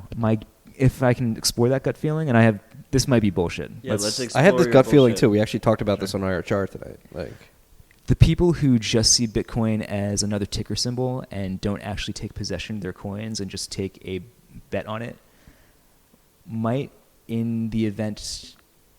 accidentally end up creating some form of autocorrelation where they're invested in, let's say, SPY and also Bitcoin because they're weird. And then so it becomes part of my like whole portfolio. And it becomes part of it comes part of like a managed future strategy. Exactly. Where you're just hedge risk. And then at some point they flip the risk off switch and say, nope, I'm all the cash. I don't know. I don't know if that feeling is silly or stupid, because I've had a lot of silly, stupid feelings about Bitcoin. But that's my first thought. People making long leveraged bets in the existing financial system somehow that impact the price of Bitcoin. But the key is that the Bitcoin supply is unchanged. If Right, you run your that's- own node, everything is exactly the same as whether or not that ETF existed. Right. And then the last thing is, I mean, they're inevitable, so they're going to happen. So if that's going to kill Bitcoin, then we're fucked. Oh, I don't think right? it'll kill Well, Bitcoin. I'd worry more about that, not in an ETF situation, because like an ETF has a certain prospectus where it says, hey, this vehicle is meant to invest in this asset, and I don't think they reallocate much. Like if it's just a pure Bitcoin ETF, Yeah. I don't think But what they he's reallocate. saying is people will dump it regardless, Okay. right? They dump it Yeah. with all their other assets. Yeah, but then to your point, yeah, what does that really do? What's going to be a massive price drop? I feel like we've seen a couple of those. Do your worst, you know? That's Yeah, it's almost better for like the long-term actual Bitcoiners, right? Then we just get in Yeah. at a lower price. It's the thing about Bitcoin. You know, I can laugh about the bear well in retrospect, but I'm not looking forward to the next bear well. You know, I know we can get through it, but oh man, Dude, can he we was not? an idiot. He market sold at fucking he didn't market sell. Guys, he limit guys. ordered at $300. Craig's about to dump 500,000 Bitcoin on the market. All right, we got to eat. The bear whale was nothing compared to this. Yeah, he's gonna dump 500,000, and then Yeah. Kleinman's gonna dump the other 500,000, right? The thing that sticks with me about the bear well is I had enough time to notice it, go to Crypt Dog, grab a hot dog, come back, and that line on the graph was still going with 300 just straight across. Like, wow, this guy is going at What it. was Just it on Bitstamp? Was that what think- it was on? yeah, I'm stamp. definitely gonna forget to do this, but there's a YouTube video with some music That behind it. was so of good. bear The whale. slaying of the bear whale. Yeah. I'm telling you, I was in it in spirit. I was upvoting things on Reddit. I was responding. I was on IRC and stuff. But I was in my heart of hearts. I was like, "Fuck, I'm an idiot," and I was not buying. I was not buying the bear whale. In hindsight, like I should have just unloaded everything into that guy. Yeah. Right, like $300 a Bitcoin. That's insane. Where did What he was the announce- price per sat? The price per sat was ridiculous. Because didn't he announce it on some forum, whether it be Bitcoin Talk No, or he Reddit? announced it by like putting 30,000 Bitcoin for sale at $300 on Bitstamp. Oh, It was the worst way to unload too. Well, Like if you yeah, wanted 'cause a it higher ripped price. right up to like 350 as soon as like that wall was done, didn't it? but then we went down after that Yeah. because everyone spent their money on the bear well. I guess what I tell myself after the bear well is that the reason that all went down was to teach us to take advantage of other bear whale opportunities. Like the big one, the next thing that came after the bear well to me was remember that weekend where BCH was like half a Bitcoin? Yeah, we were Yeah. talking about this the other day The when Ninja launch. Coinbase Ninja launched. Yep. I was getting so many texts. Were you getting a lot of texts? Oh yeah, DMs, everything. Yeah. Imagine working at Barstool Sports when all this was going down. And Bitcoin Marty? Bitcoin Marty. in Bitcoin that Cash office- Marty? You're gonna have to. No, well, I love Barstool. I loved everybody I work with, but like that office, the employees in that office were the perfect sample of retail money in that run up. Like, and it was crazy because I started working there. I believe it was like the beginning of November, like right when it passed 6,000, and went ripped from like November 2017, you started working there. Yeah, and I didn't realize I that. showed up like, oh, I'm the Bitcoin guy, like whatever. Like I wrote the newsletter in the mornings before I went to work, and was just like, if anybody had Bitcoin questions, they're like, oh, So do come you think ask they me. partially hired you because you were smart Oh, enough to love 100%. Bitcoin? 100%. Nice. Yeah. It was a good resume item in November 2017. Great resume item. But it was crazy just being an observer, like seeing my coworkers who had just been exposed to this and how degenerate they went. I mean, Barstool Sports is also known for being a company filled with degenerate gamblers as well. So it was very Part of the ethos. part of the ethos that they were just. But like people were buying like Wan Chain, IOTA, Tron. Oh my God. I like, spent everything. 5 years, I shilled Bitcoin to a buddy of mine from college. Oh, and at no. my birthday, Oh no. I don't want to dox myself. My birthday was around that time period. Mm-hmm. And he shilled me Wan Chain, Yes. whatever. Yeah. WAN. I was like, what is this? If you look at the website too, it was like pure H. It looked like fucking Craigslist. I was like, are you kidding me? I've shilled you Bitcoin for 5 years, and you told me it was all bullshit, and then you come and you dare shield me Wan Chain on my birthday. Are you fucking kidding The me? audacity. But Oh, that's perfect. We're still friends though, because I'm a bigger person than that. You know, when people get wrecked, people get wrecked. well, you can never let the I'm not gonna let Juan Chain the get coin in between economies me and him. get in between friendships. You Yeah, know, you can't do that. but and that's like what we're harping back to what we were talking Yeah, about earlier. Juan Like Chain. it is like thinking back to that time period and how enthralled the Barstool office in particular got. Like it is easy to see that this shit could happen again, like another mania. Yeah. It is definitely going to happen again. I will say that right now. Everyone is super excited about it not happening again. Like, it's kind of bottom-ish signals. I'm not calling it bottom I mean, because you're a Fred Wilson fucking idiot for calling capitulating it bottom. Is a pretty big bottom. Yeah, signal. but it's important, I think,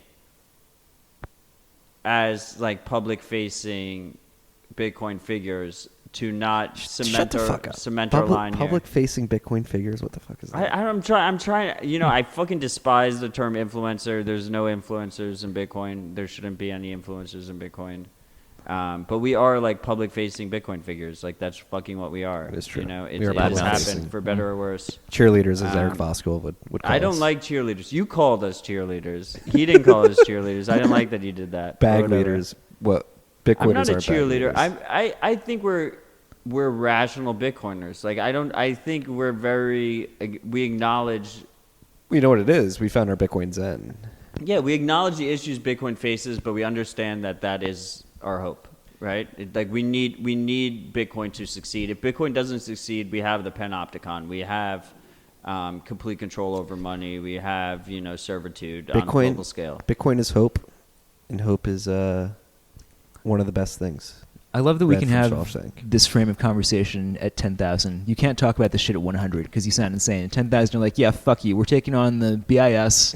We're taking all the banks, your entire money supply. You didn't believe me? Well, you didn't believe me at 100 either. We're 100x later. Eat a dick. Yeah, now we're talking about like global reserve currency status. Yep. And shit, you know.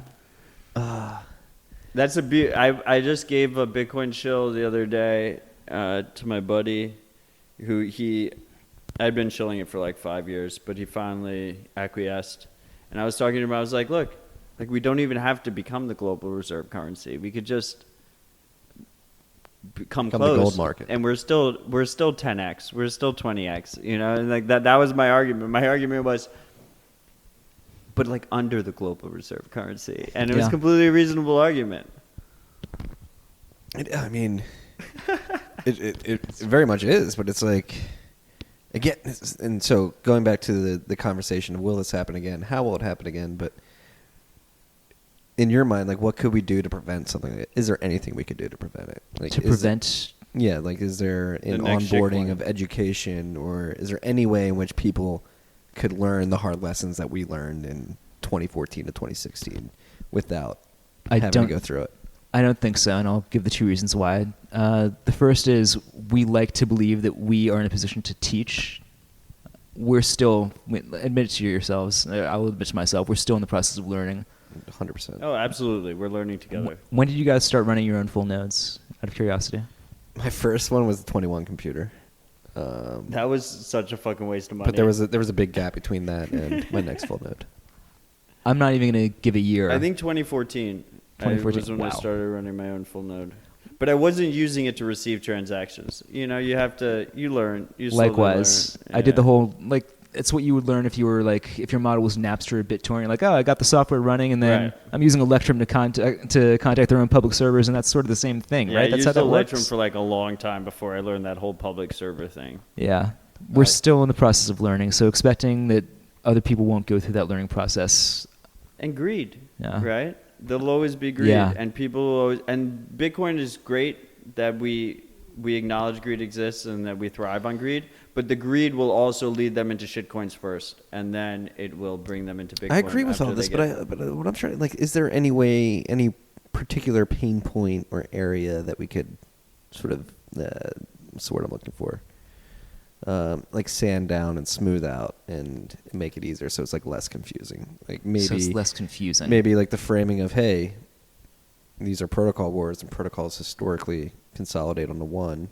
The only thing I can think of would be if we could acquire the Bitcoin.com and blockchain.com domains as well as the Bitcoin Twitter account and just point them to the white paper or something innocuous. Because right now the biggest problem that people have is that I encounter is they'll Google it. Either they'll term Bitcoin or blockchain, and they'll land on Roger Ver's site or the blockchain wallet. They're both Roger Ver's site. Because Super. He's a major investor in Yeah, blockchain. yeah. Do you think it's Always that big of a hindrance?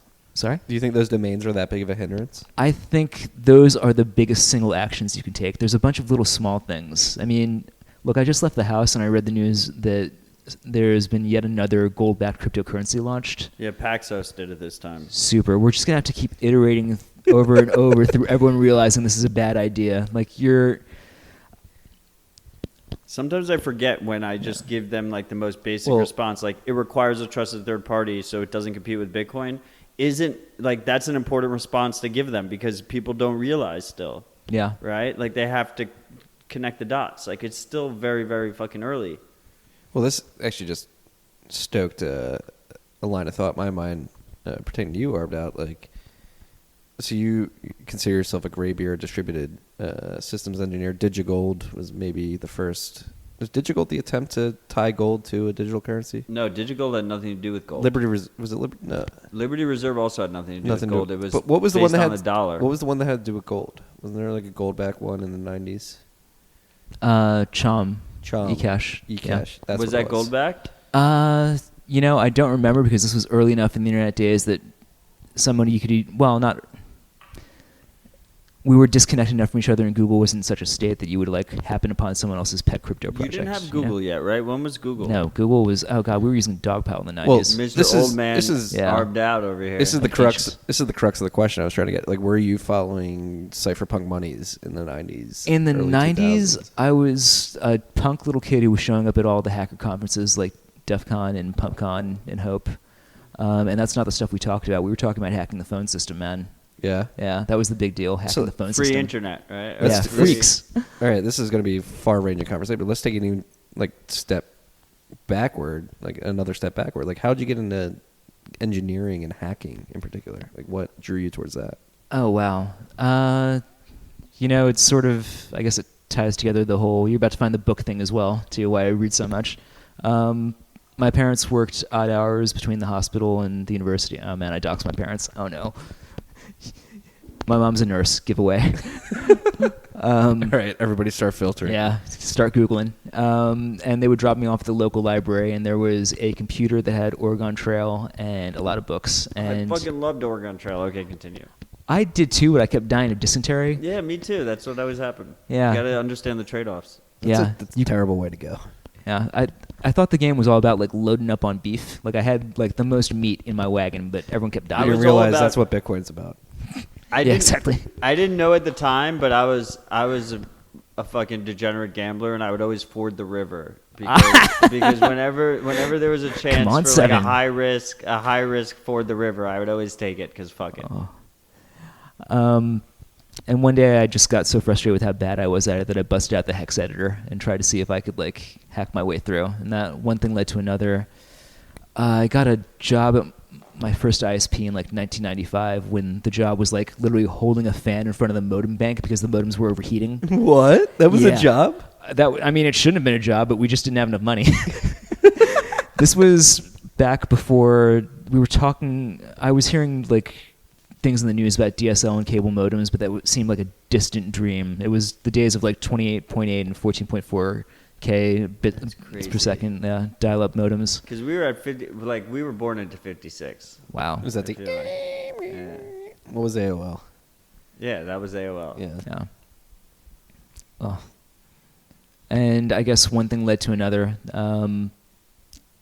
It's strange thinking about it in the same way. We had the promise of an open internet back then, but we had to go through the entire AOL experience and then the intranet experience on top of that before everyone sort of settled on and said, okay, just raw internet access for everyone. That seems to be just getting everyone this commodity is probably the most sane business model. Yeah, for any of you younger freaks out there, I don't know if anybody remembers AOL Kids, but like the AOL Kid, like you could not type something into a URL bar, right? You Like it remember was the- just we you were had just the given discs.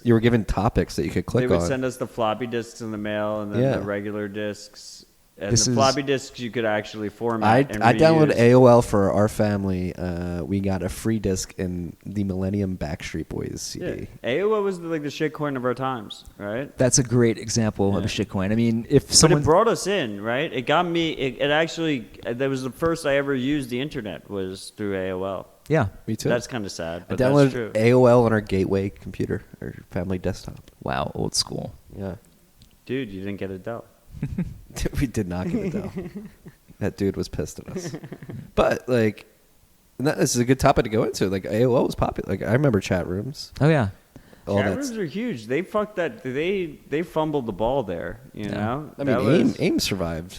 It could have been. It was the first social network. Yeah. Right. Way ahead of time. But why did it fail in your mind? Well, this should be no surprise. Centralization. The problem with AOL was that it was America Online. Actually building out an infrastructure to serve all of America, if you're not a telecoms company already. I mean, there's a reason that the DSL companies and the cable companies are the ones that really won the ISP revolution. It's because they already had the existing infrastructure. All the cables were already laid and everything. If you're AOL, you're building on top of someone else's infrastructure. You have to rely on people dialing into your phone banks, and your user experience depends on your ability to interoperate with the public plain old telephone system. The problem is you can't airdrop the same experience onto the entire United States, so you have to start picking and choosing. And then once you start picking and choosing, now you have to start picking who you make happy. And it gets a game of trade-offs very quickly. You start choosing markets that you want to make happy and market segments. And AOL is better for moms than it is for kids. And where's the money coming from? And So is But that they something also- we observed? Like, was AOL picking sections of the country, or they their tried to demographics? they tried to do everything. But the thing is, you try to do everything as a centralized organization, you are bound to do some things well and some things not great. And eventually, you're going to overextend yourself. You're going to look for a merger, which they did with Time Warner. Well, And that then was like the worst merger ever. yeah, and then it all goes downhill Now from they're there. a media company. They also didn't even try to like brace interoperability, right? Like no. the whole there was commercials that would just show like the AOL keyword, right? Yeah. And you would just type in the keyword, no website needed or whatever. But that was just completely closed silo, right? Like that's Yeah. just AOL. That was- They didn't want an open internet. Oh, that was the vision. It was AOL and CompuServe and Prodigy and all these different walled gardens. And the idea was essentially, I think I heard it described as, imagine if you could leverage a tax on vacuum tubes. That's what this is going to be like. Like everyone wanted to have their own toll road onto the information superhighway. So, and like trying to understand this like structurally, like what was happening when I was signing into AOL? Like, does AOL running a bunch of shit on quasi AWS servers Well, that were AWS giving me didn't access to exist yet. information? Yeah, there was no AWS. I mean, I that's- obviously not. so- Amazon wasn't a thing yet, but like, So you're booting up your gateway, and you're starting up your modem software, and you're dialing into AOL's phone bank. And on the other end, there's another modem that picks up the call and starts chatting back and forth.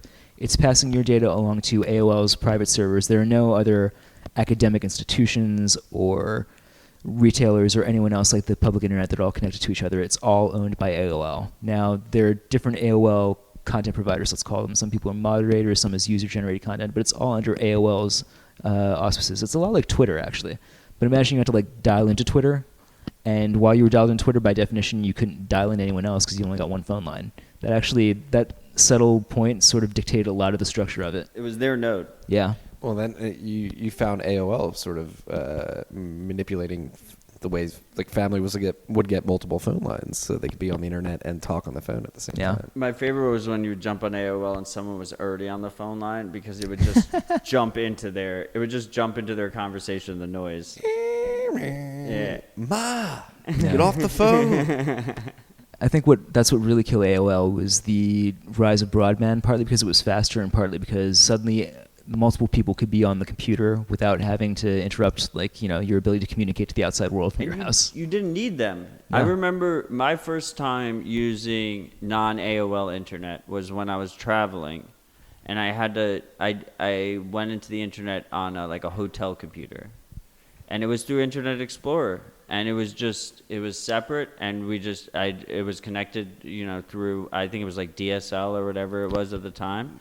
And I was just like, what the fuck? Like this is something completely different than I didn't know you could like do internet without AOL. Like I was used to the closed garden. Very simple, similar experience. My uncle was a techie, like very big into hardware, still into hardware, but like he had Alta Vista, and like that was my first browser experience outside of AOL was Alta Vista. I was like, what the fuck? Like you could just like type stuff in, search it. Like Alta Vista was Google before Google, correct? Yeah, I think Google was around but not big. I remember using Alta Vista and Dogpile before I used Google, but I don't know whether that's... Ask Jeeves. You remember Ask Jeeves? Oh, yeah. Did you never use Ask Jeeves? They taught us that in elementary school. I was taught to ask Jeeves questions. Jeez. And then you had Jeeves. Yahoo.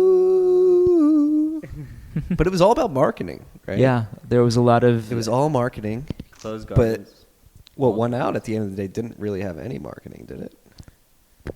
No, I mean, at the end, all the dumb money dried up, I guess. We had to go again through this collective understanding of like what we want out of the internet. It was weird. Everyone in 1995 wanted to be on the internet, but in retrospect, we were all talking about hypertext and virtual reality. Hypertext is, clickable links, basically. Mm-hmm. But we had a completely different idea. It was supposed to be like an internet-connected card catalog, which I guess is a way to talk about how we surf the web, quote unquote. But like the concept of Xanadu and all that stuff was floating around as well. Like. It's this weird thing happens when you build network technology. Everyone starts using it, and then you realize that, okay, you might want to build it for hypertext, but out of the 10,000 people that are actually using your hypertext protocol, 9,999 of them are loading up Pornhub. The internet is for porn. Well, then, like... That was a great musical. Yeah, that was in 2003. That Avenue song, Q? Yeah, Avenue Q, and it was real talk. Like the internet was for porn mostly. Yeah, I watched it when I was a child. I think it helped shape me as an individual. What is this? Avenue Q musical. It's PG-13 Muppets, let's say. Okay. Yeah. But on Broadway. Yes, That's singing. the important part. I don't That think I makes ever it more saw it. reputable. Yeah, this isn't like Meet the Feebles. It's not. It never made R-rated its way Muppets. down to the Chestnut Theater in Philly. No. And, That's one thing us New York maximalists have going for us. you get all the great plays. It definitely did shape me as a youth. In what way? They said a lot of things that everyone knew, but no one said. Like the internet is for porn. But Pornhub was one of the main proponents for HTTPS, and then now they run their own VPN. They have a VPN. They're actually getting into climate change now. Did you see the most Yes, recent? did you see that? They recorded a porno on one of the dirtiest beaches in the world, and every time you view it, they're gonna donate like a nickel or something. They plow the streets of Boston every time there's a storm. Genius. Well, and then you have Domino's fixing potholes as well. Yeah, it's very smart. Not that Domino's is in the porn business, but it's a private business, a private entity. Pizza and porn, there's a lot of overlap. Yeah, there is. See, these are all totally cool, but when Tim Berners-Lee was coming up with the idea of the web, he never dreamt of any of this stuff, What was he dreaming of? Just pure like information. Exactly. It was going to be math problems being sent. A global scale university. There's, like it or not, Pornhub is where all the profit goes and Wikipedia gets ignored. We have the opportunity for a global knowledge base, and we don't really want to fund it too much. Well, Wikipedia can go fuck itself. Oh, right? Shit. Here we go. He's got very strong. It got Wikipedia political, views. right? Yeah. It got political. It's not about open knowledge anymore. It's just about... Our boy David Gerard's a big Wikipedia guy. David Gerard is one of the moderators for crypto on Wikipedia, so he stunts us everywhere we go. Hi, David. We know you're listening. But I hope David Gerard's listening. You It's think the he's wearing ultimate leather? Success. Taking sub freaks to a new meaning. Him and Vitalik. I don't know who that guy is. I forgot. But I just it's pretty crazy when you look back and you try and decipher what everyone was envisioning. Everyone was off, right? Yeah. No one really knew, and you just try and build like as sound a protocol as possible. Absolutely. And then just like let humans figure it out going forward. I couldn't agree more. What have we figured out about these new monetary protocol that exists? Is protocol the plural of protocol? It's protocols. Protocols. Yeah. You could say protocols. What have I figured out about them? What have we, just What in are we general? figuring out? Oh man, we're still figuring it out. Bring this- Here's the one big thing. Here's my big takeaway for you. Yeah, there you go. The ability to join and leave arbitrarily a global network that everyone else is attached to, and to transparently behave in however way you want to is extremely freeing, We have the ability. You can describe HTTP as a protocol that allows you to transfer text back and forth to people across the world. That is one way to describe it. Requests and responses at a basic protocol level, it's pretty straightforward that you can just pass blobs of ASCII text back and forth to each other. It turns out what we do with that ASCII text is phenomenally important. You're gonna well, you've heard already, but you're gonna be hearing a lot more in the future stories about people who are using Bitcoin for terrorism, and people who are using Bitcoin for drugs, and people who are using Bitcoin for porn. What you're gonna find out is that that's nothing to do with Bitcoin. Most people are actually really horrible people most of the time. I'm sorry, it is what it is. We're all like masturbating monkeys. There's a reason Pornhub is so popular. Silk Road popped I've never up for a jerked off reason. in my life, dude. Yeah, when will Pornhub become a sponsor of this podcast? We've just been Right? shilling them this whole episode. Pornhub, if you're People- listening. I know you are. A protocol that connects people all around the world should allow them to express their hopes and dreams and deepest desires. And unfortunately, for most people, most of the time, that's going to be gambling when it comes to money. People tend to gamble. They tend to spend it on drugs. They tend to make really poor financial decisions. Bitcoin's job is to not get in your way of doing that. It's not necessarily to enable you to give you a helping hand or throw a conference where we show you how to buy Ripple at the top. Yeah. No, that's designated for the airwaves on CNBC, 4 p.m. Fast Money. Brian Kelly. Shout out Nautos Coin. Shout out Direk. I think eventually we're going to gain an understanding at least that it's nothing to do with the web. It's a particular website that you should be focusing your ire on. You shouldn't be annoyed at Bitcoin. If you want to hate drugs, fine, but hate Silk Road 2.0. There's nothing about the underlying protocol that mandates that you use it to buy drugs. You can certainly, if you'd like, buy some Bitcoin, give it to the Red Cross. Congratulations, good for you. You put a little bit more money in their pocket than would have gone to Stripe or whoever the payment processor would be. If you don't want to do that, that's fine too. If you want to judge people who are engaging in a different sort of behavior, okay, go ahead, feel free, but make sure you understand that the protocol only enables their behavior. It's the humans underneath that are actually in charge. Why do you think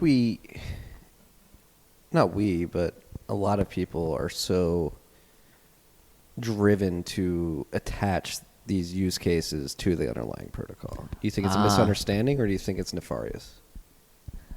I think we dodged this earlier. We were going to talk about Bitcoiners and shitcoiners. Yeah, we did. Let's get Okay, into it. so there's two schools of thought. There's the no-coiners and the shitcoiners. Pre-coiners are people who just maybe have heard about it on TV but still haven't gotten their toes wet. We love our pre-coiners. Yeah. I like to think of my mom as a pre-coiner. In 2017, she hated Bitcoin. In 2018, she forgot about it. In 2019, she's asking me about it. It was just on the news for 2 weeks, that crazy time in 2017, and so she watches the news after she gets home from work. So It was super important those 2 weeks. Yeah, I think. exactly. For psychologically, it was super important. Yeah, My dad's full-blown Bitcoiner now just because of those 2 weeks. Shout Yeah. out Mr. Odell. Yeah, And- Mr. Odell. He checks the Bitcoin price more than me. nice. He reached out the other day. He was like, I can't believe it's $17,000. And then we realized that he was Jeez. talking about the volume. Nice. He's learning. He's working on it. So the pre-coiners aside, the no-coiners I see as the monetary version of neo-Luddism, which is, I guess, in turn, the Luddites back in the late 1700s, early 1800s. These are people who were confronted with the initial pangs of the Industrial Revolution and realized they were on the wrong side of it and freaked out. People who realized they were going to be replaced by machines.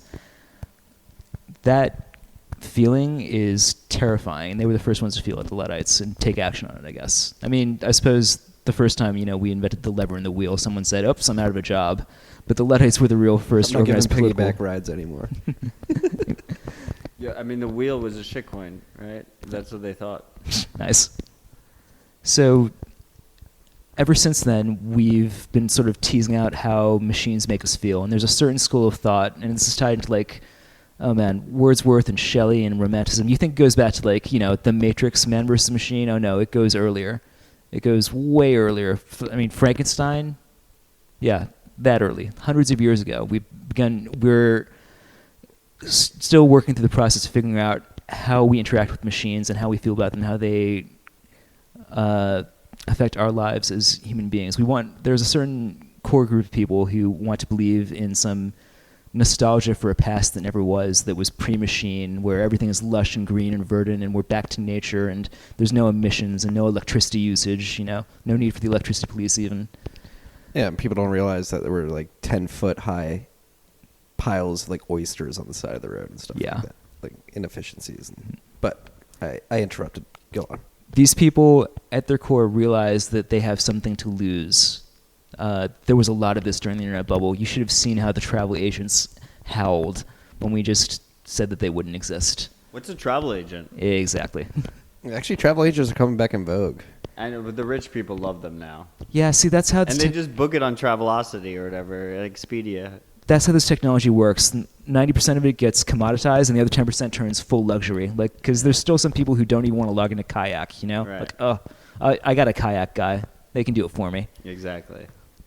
But bringing this back to like Bitcoin and the Luddites in the Bitcoin or the traditional monetary world, like what is their fear?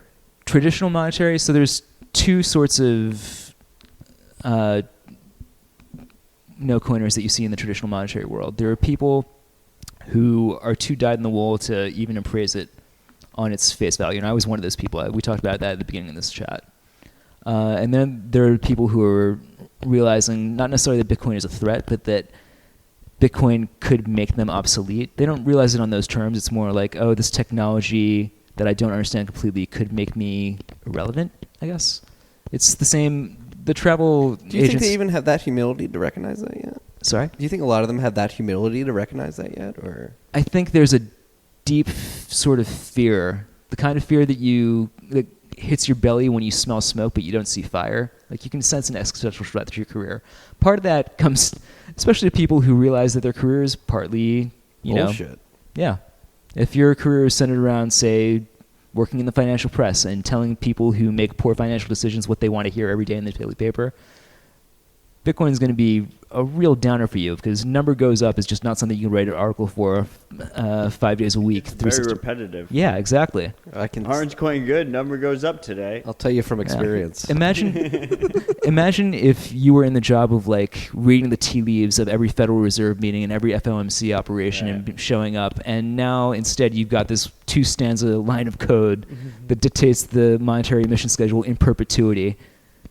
How are you going to come to terms with that? You've spent decades maybe of your life trying to figure out Fed speak, and now you're going to switch to this? It's not going to happen. But do you think that, I think that a lot of the no coiners actually own Bitcoin. So should we have like a delineation I don't between, think so. Is there a delineation? Do you have particular ones? Peter Schiff definitely owns Bitcoin. Obviously. Yeah, Rubini probably owns Bitcoin.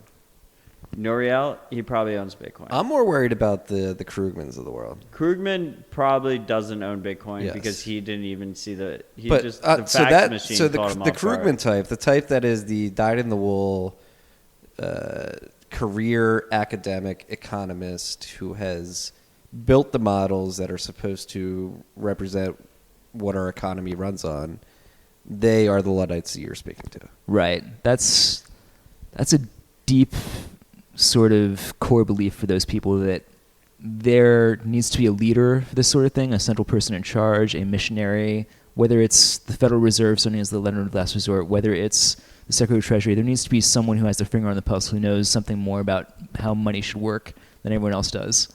Who knows something about irrational exuberance. Yeah, exactly. Taking that belief away from people is almost impossible. When they've anointed themselves as like the emperor of money, how are you going to take someone's personality disorder from them? Right? But also like how does the whole world how does the whole world become beholden to these academics and their models for the way the world should work? The only way it works is if you stop worrying about money at all and just accept the base case, like your wages and what they come in, and treat money as an abstraction. Because once you go down the rabbit hole, you'll be thinking about it for years and starting up podcasts and whatnot. It will obsess you and take over your life. Once you go down what is money, it's pretty hard not to become a Bitcoiner, I think. And I think that's the key is like you bring them down what is money, and then... Well, the point I'm trying to get at here, and what I'm like clawing at here is like, to us, obviously, they're clinging on to reputation more than anything. Yeah. It's ego. what would it take? And might not. Again, they might be neo-Luddites where there's nothing that we could do to convince them. And they'll whitewash. They'll pivot. It's rectucation, right? Like they just learn by getting wrecked. re-education. Rectucation. Oh, rectification. Yeah, they'll learn. They'll get wrecked, and they'll eventually learn, right? Like they'll watch their dollars become worth. Once people start valuing their net worth in Bitcoin, they will watch it go down the fucking tubes until they jump. But in. our good friend Joe Weisenthal says nobody's going to do that. Like I love Joe. Joe lives 6 blocks from me, just to dox myself further. So getting into like the internet shit with him is sort of weird because I know like it's sort of like Jerry Lawler and Andy Kaufman. Like it's a fun thing, but I can't do that, dude. I know we're gonna get breakfast in a couple weeks. Come on. You guys have met, right? Yeah. And let me be clear too. I consider Joe a friend too. I love Joe. Is Joe been on the pod? Joe has been on the pod. Joe was on the pod about a year ago, probably exactly awesome. until this week. I think I listened to that pod before RHR existed, right? So yeah, it was last summer. Yeah, that was a great episode. And Joe, like, actually, one time I found myself at a dinner with you, the steak. and Joe. It was like the three of us sitting next to each other. And that was Joe, like, for as much as he likes to instigate on Twitter, I think he's more of like a heel, like just trying to instigate people. But I think he has, as a journalist and as an economist, an academic. I'm trying to think of words that could be complementary. An academic and economist in the Bitcoin world are derogatory. As somebody an intellectual, if you will. He's honest. So, yeah, exactly. He's Somebody who's trying honest. to He's approach honest the dude. subject of money in an honest fashion. Like I think he is a good critic. If you will. He's definitely got his shitpost game down pat. I'll give him that. He's on another shitpost level. He triggered everybody with the negative interest rates. He knows how to Twitter. You know, he's very good. He's been at around the Twitter. block. He was an original FinTwit guy. Yeah, exactly. So I'm going to say, because I've been waiting to spit this out, I'm going to say no to the original question, whether they're going to, not Joe necessarily, but Krugman and everyone else, whether they're going to come to their senses. And I'll give you some examples real quick. Okay. Just spin them off the dome. Yes, you remember please. Cliff Stahl talking about how the internet would be no more important than a fax machine? Yeah. He's the canonical example of someone who said, That was oops. Krugman, wasn't it? No, Krugman was the fax machine. You're right. Cliff Stahl said it was going to be pointless. He had a different I thought article. you said Krugman. Yeah. Sorry. You're right. I'm mixing up my okay. no-netters. Cliff Stahl is very famous for saying, yep, I got that really wrong. Oops, I goofed. And everyone sort of pat him on the back for it because, sometimes you get things wrong. It is what it is. At least he admits it. Yeah, he owned it right up front. And basically it was very healthy saying, like, I haven't really staked my self-worth on the idea that I'm going to write on everything, every single time. This seemed goofy at the start. Now I'm on the net. What do you want to break my balls? Right. That's one way. But most people don't have that sense of humility and self-esteem.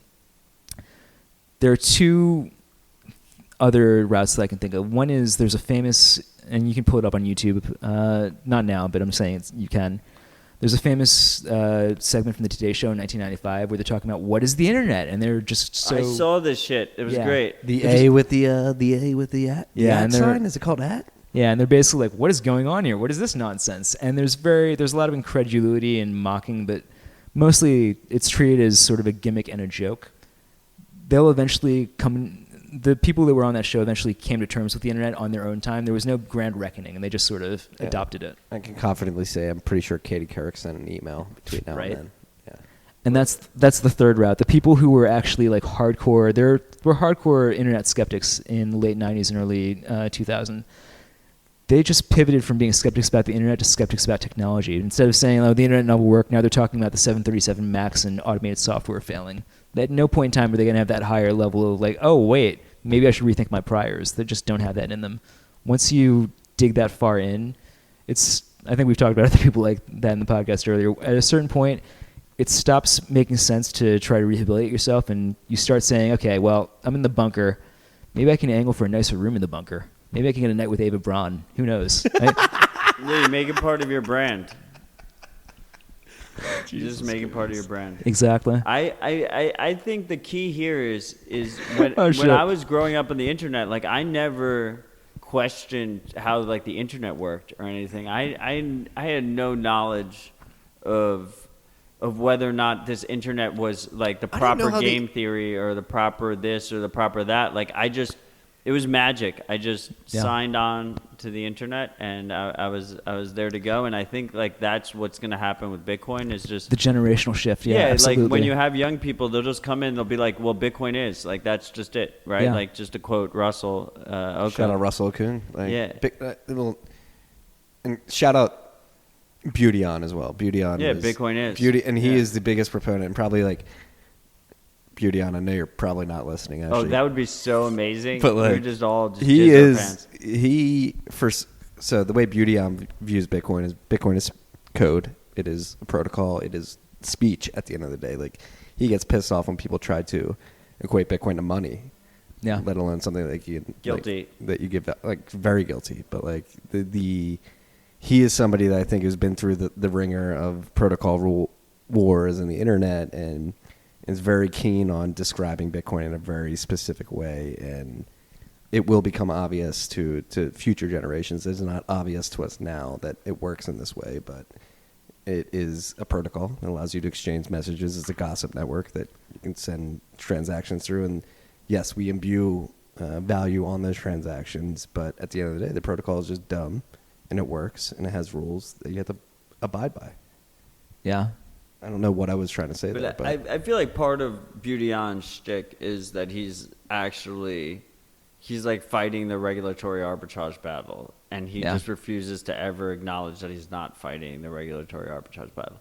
Like if I was in court, Bitcoin is speech, like absolutely, right? But if I'm like on the shill stage, Bitcoin is better money. Like that's what it is, right? So it's like we can't admit, because of our regulatory overlords, we can't admit that Bitcoin is money. We have to pretend that it's only code and it's only speech and it's only this and it's only that. well, right? here's where I was trying to go with it.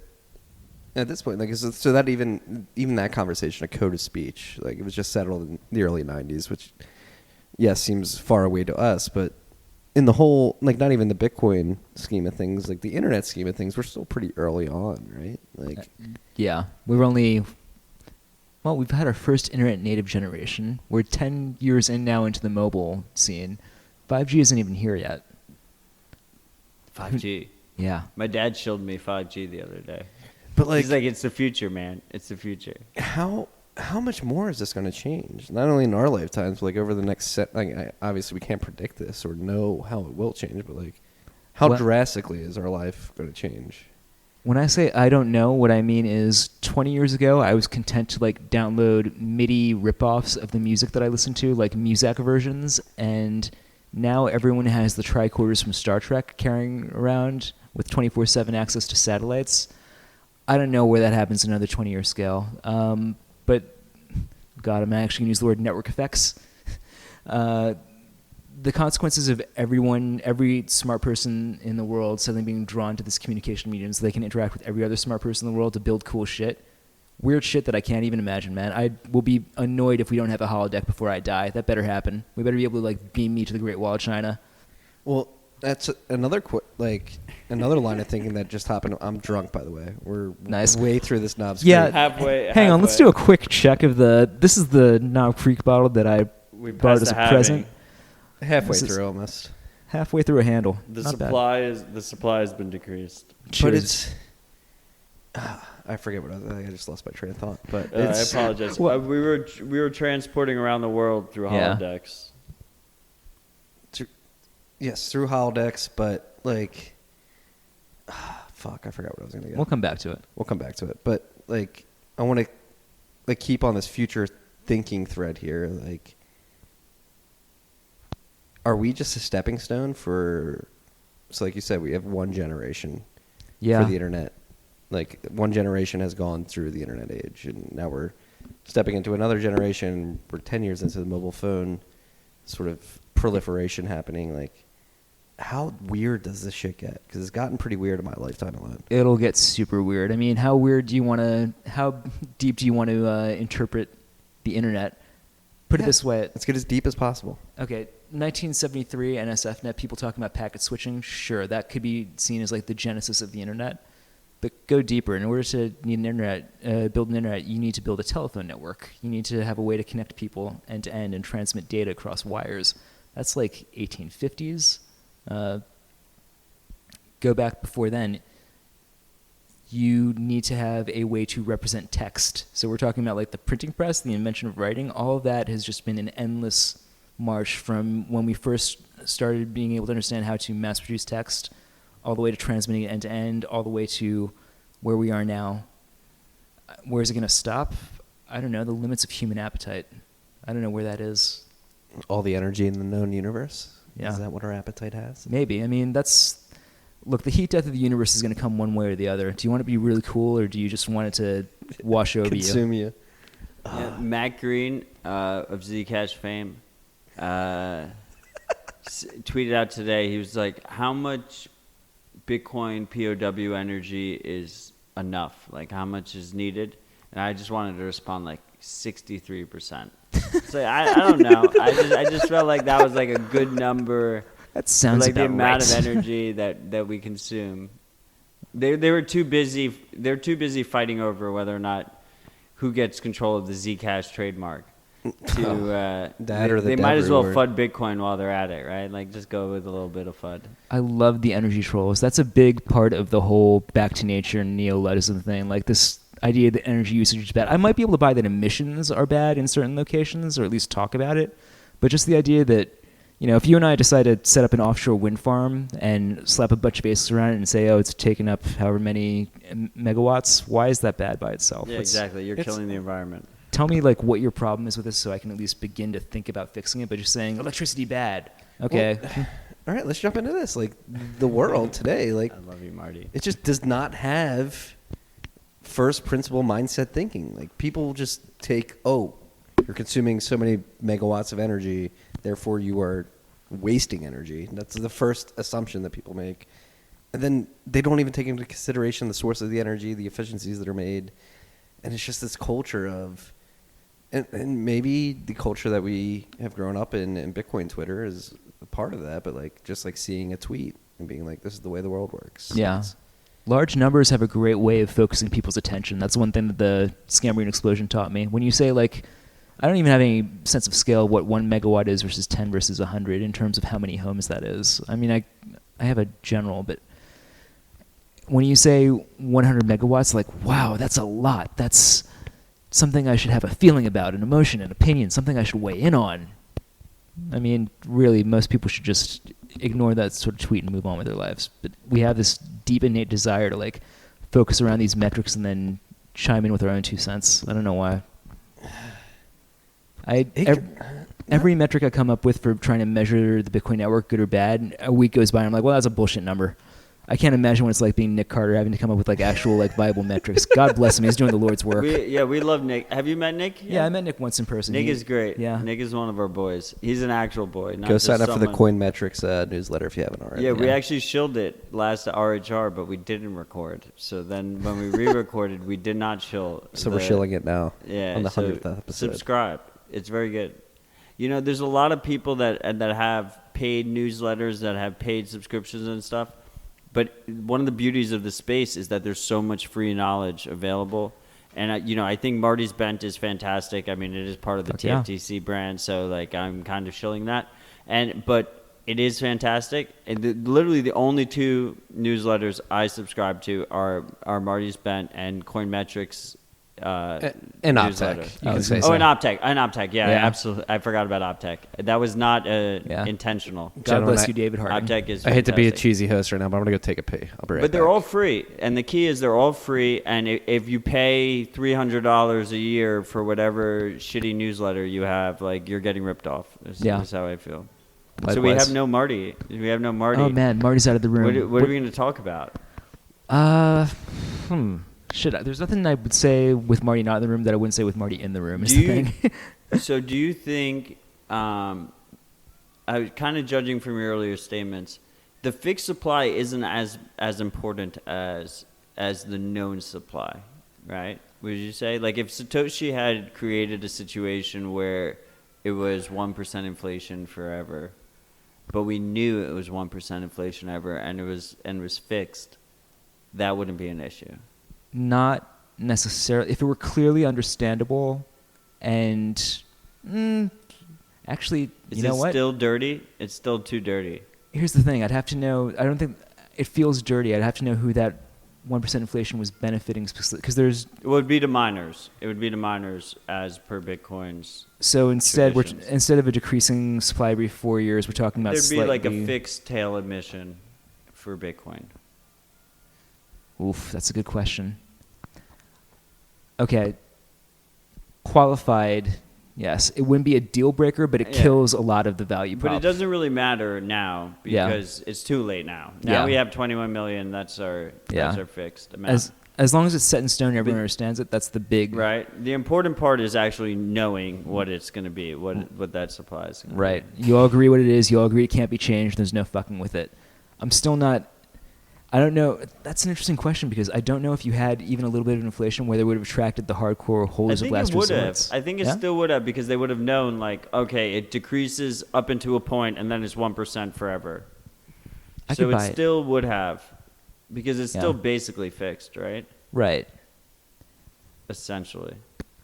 Back It's- from my P, are we talking inflation schedules right The now? Oh, yeah, second wha- the second you left, I was like, we're gonna attack the 21 million fixed supply. I didn't know what to talk about, so I was just like, I'm gonna put Armed out on the spot, and we're gonna fucking do it. Thankfully, it was just a number one, man. If it were number two, we'd have changed the proof of work by now. Yeah, yeah. Thank Good God thing it you was came there. back, dude. That was a quick. Can I piss. put my 2 cents in here? Did you stack sats while you ripped the I did piss? not, I did That's the not. question. I did That's not, the I question did not. everyone I wants to should know. have. I'll stack sats now and repentance. But are you worried about it? Emissions sale? Or the lack of Oh, emissions that's sale? not what I asked him, but that is another good follow-up question. Not particularly worried now. I think what we saw during the moments of the worst congestion was that fees are more than enough income for miners to live off of. I'm sure that will be the reality when the reward supply drops. And who said it this week? Was it Mr. Hoddle? No, Who how said about- that he's actually bullish on fees being bigger in the U.S. dollar. But how about Voskuil's comment? Let's talk about Voskuil. So So Eric, we had Eric Voskuil in for a conversation last week, and he's worried about dust. the dust limit. Yes. So the dust limit goes up as fees. If the fee is higher than the amount of Bitcoin you own in a UTXO, then you can't spend that UTXO without Right. losing the whole UTXO, right? Right. So is that something we should be concerned about? When What I- is your answer? When I think of things like that, and I realize this is going to sound a little bit of like a Deus Ex Machina, but give me some rope. Are you familiar with Jeremy Rubin's OP Secure the Bag proposal? It's a new opcode. I have not, no. Basically, it allows a mechanism for you to. Sorry, did you want to? No. Continue. He's proposing a new opcode that will allow you to leverage Taproot and Mast to commit different UTXOs to different branches in a Taproot script in a big O of one operation. It's not the same thing as like distributing a bunch of different UTXOs to different addresses, but it's You're able to consolidate It's your like satoshis batched on per byte. steroids, right? yeah. And the idea is to use it as a congestion control mechanism so that you could have this one transaction that everyone says, okay, well, we all agree that these UTXOs are committed to these different branches, but they're not spendable. You actually have to expand the transaction later when ideally when their fees are low enough for you to do so. So you wait. Yeah. I think of things like that. But at a high level, I think our understanding of what the mempool is going to be is going to change. But like, why is this a problem, for example, in a world where everyone is using open dimes, in a hypothetical world where that exists? Is it a problem? Well, that's a safe. Well, that's actually funny we bring this subject up because I had James O'Byrne over last night. We just to chill. we had a Thanks for the invite, bro. oh sorry bro no we had I owed him a steak and I Classic Bitcoiner I, situation. Nice. I made good on that bet last night, but I brought up our Eric Voskuil conversation, this point in particular, and he seems to think so. Again, the crux of the problem is Bitcoin will get to a point if fees rise that a lot of the Bitcoin in people's personal wallets will be considered dust, where it's not spendable. Fees are $10,000. Yeah, Anything the under fees are $10,000 greater is than fine. what you would spend, So- or prohibitively expensive to what you would be trying to move, and which is obviously something we should be worried about, and it is a limitation of the system. Like there will be dust exists right now. There are some UTXOs that are unspendable. Actually, that's probably not right It's now. like under 200 sats or something. Yeah, in December Right. 2017, there was more dust than there is right now. But Okay. James seems to think that, like if we are to assume that everybody in Bitcoin is economically rational, people, Which they aren't, though. which I would agree with to a point, and I'm not making this case, but Right. Economically rational actors would see dust limits coming and consolidate UTXOs. But they weren't ready. Like, Coinbase wasn't ready. Like, there was a Right. situation there where if the fee crisis continued, Coinbase was going to, like, lose a shit ton of money. Yeah, They could I be remember that. possibly insolvent. And they got saved there because the fees came back down. How ridiculous is that? I Like- cannot believe that we went through that entire fiasco, years of arguing back and forth with everyone, and then after the fact, they were like, all right, well, now it's time to start batching transactions. Seriously? No, we just want to brute force double the size of the block size. But we could always raise the block size. I mean, that's one thing we didn't talk about with Eric. Like, That's the true. block size could raise if it needed to be raised, and it wasn't like going to destroy our censorship. It's the resistance. last resort, but I'd like to think there's other, again, economically driven solutions to the dust Okay, problem. you're not going to like my answer, but you brought me on here to have like the old Graybeard Network guy tell you old Yeah. Graybeard Network Yeah, we stories. need old man Arbed out. So here's old man Arbed out. This is a true thing. Back in the day, if you want to get IP address space, you need to get blocks of IP addresses to be on the internet. You need to get a block of IP addresses allocated to you, and they're sort of like phone number banks, let's say, and you assign them to your computers. That's how you get on the public internet, by having these addresses and being able to route them to other people and announce them to other people using a routing protocol called BGP. That's already too much detail. I'll try to zoom it out. Back in the day, it used to be just this one guy who you asked for IP addresses, and everyone trusted him because he was so fucking cool. John Postel, rest in peace. What a good dude. What was interacting with John Postel like? I only emailed him once, and he passed away 3 months later. So he was a really cool guy. He was beloved. He was known as was the IANA, the Internet Assigned Numbers Authority. That was his title. Now it's an organization. I know about INA. Yeah, he was the guy who basically kept track of all the port numbers for different protocols and different IP addresses. Anyway, the process eventually shifted, and the people who were originally used to just asking for IP addresses and getting them were a little bit cranky about it. And the network evolved, and the network evolved. Eventually, you get to the point where the existing network infrastructure doesn't work. So many people are joining that you need to have layers, but nobody really agrees on what those layers should be or look like, other than that, we know what the core, what we call the default free zone, what the core, I don't want to use the word mempool, it's not the same thing, but BGP route table should look like. And we all agree that everyone's networks outside of the core internet should be their own business. We built all these sorts of different hackarounds to get around the fact that we didn't have enough address space to go around. We built network address translation gateways, NATs. Everything runs in NAT. Yeah, everything is behind layers and layers of NATs. And now there's carrier grade NAT and port NAT and static NAT, just NATs on NATs, which are a nightmare to debug, which is why I have this pained look on my face. We built Cloudflare, which is an entire organization that is dedicated to manning the middling half of the internet's traffic, I guess. There's no other word for it. Cloudflare? Yeah, they're a CDN, and the idea is you put their proxy servers in front of your origin all around the world to speed up your website. Makes sense, but also you're manning the middling. That is what it is. They're in charge of the HTTPS SSL termination, and they forward How many websites does Cloudflare service now? a significant portion of the internet. Percentage-wise, what do you think, like 60% or something crazy? I think it's like, it's up there. It's high. More than 30, I want to say. How I mean, easy is it to DDoS a site? Like, that's the thing. That's the reason that they've attracted so much usage. They're really good at standing up to DDoSes versus basically And they have a free model, Yeah. which is key, the freemium thing. Yeah, you can just point and click and be up on Cloudflare. Outside of Cloudflare, trying to stand up to like a 100 gig DDoS attack is impossible. You'd have to provision so much extra capacity. But because they're running a global network with so much capacity, they can... but like all these sites being DDoS, like, or are they just hedging a potential Hedging. DDoS? I mean, you might be DDoSed one... Well, a lot of the reason you use the CDN is not hedging DDoS. Like, does TFTC.io need to be worried about a DDoS? Like, No, you're probably using Cloudflare for speed. It's faster delivery to be on all these different cache servers all If we around the get world. DDoS, that'd be dope. Yeah, please DDoS. Yeah. But that'd be such good publicity. They're trying to censor us. That'd be awesome. Yeah, there you go. You should go full tour. Actually, I don't think you'll. Well, that's still DDoS. Why issues. don't we have an onion address? Let's have We're an onion going to address. be tour compatible by the end of the weekend. There already. I'm on you it. go. There you go. It's a Marty's on shame it. someone stole your nodal box, man. That could have been on tour. I know that really. Now it's on tour. The thief was good enough to put it on tour, which is Well, at least they really have that good of going him. for them. Thanks for the recommendation, by the way. I'm loving my nodal box. The nodal is fucking Nodal dope. shit, yeah, Nodal, nodal. We pronounce it both ways. Nodal. You're welcome to pronounce I'm it. a Nodal guy. yeah. I only started pronouncing hodl after Parabolic Trav he was the one who pronounced it hodl. I was always a hodl guy before that. I'm still a Hodel guy. And now everything is hodl and noddle. I just, it doesn't matter that he disappeared on us during the bear market. It's just how my pronunciation works. Do you want to now. talk about a comeback Tweakwit gif? What's that Parabolic one? Trav had the best one. Robert Was De it Niro. Robert De Niro. Yeah. Like, no, it wasn't Robert De Niro. It was It's Robert De Niro. no, it was gosh, why is his name escaping me right now? You can't Anger dunk on me. Management, Can't dunk on me if you don't. The remember Departed.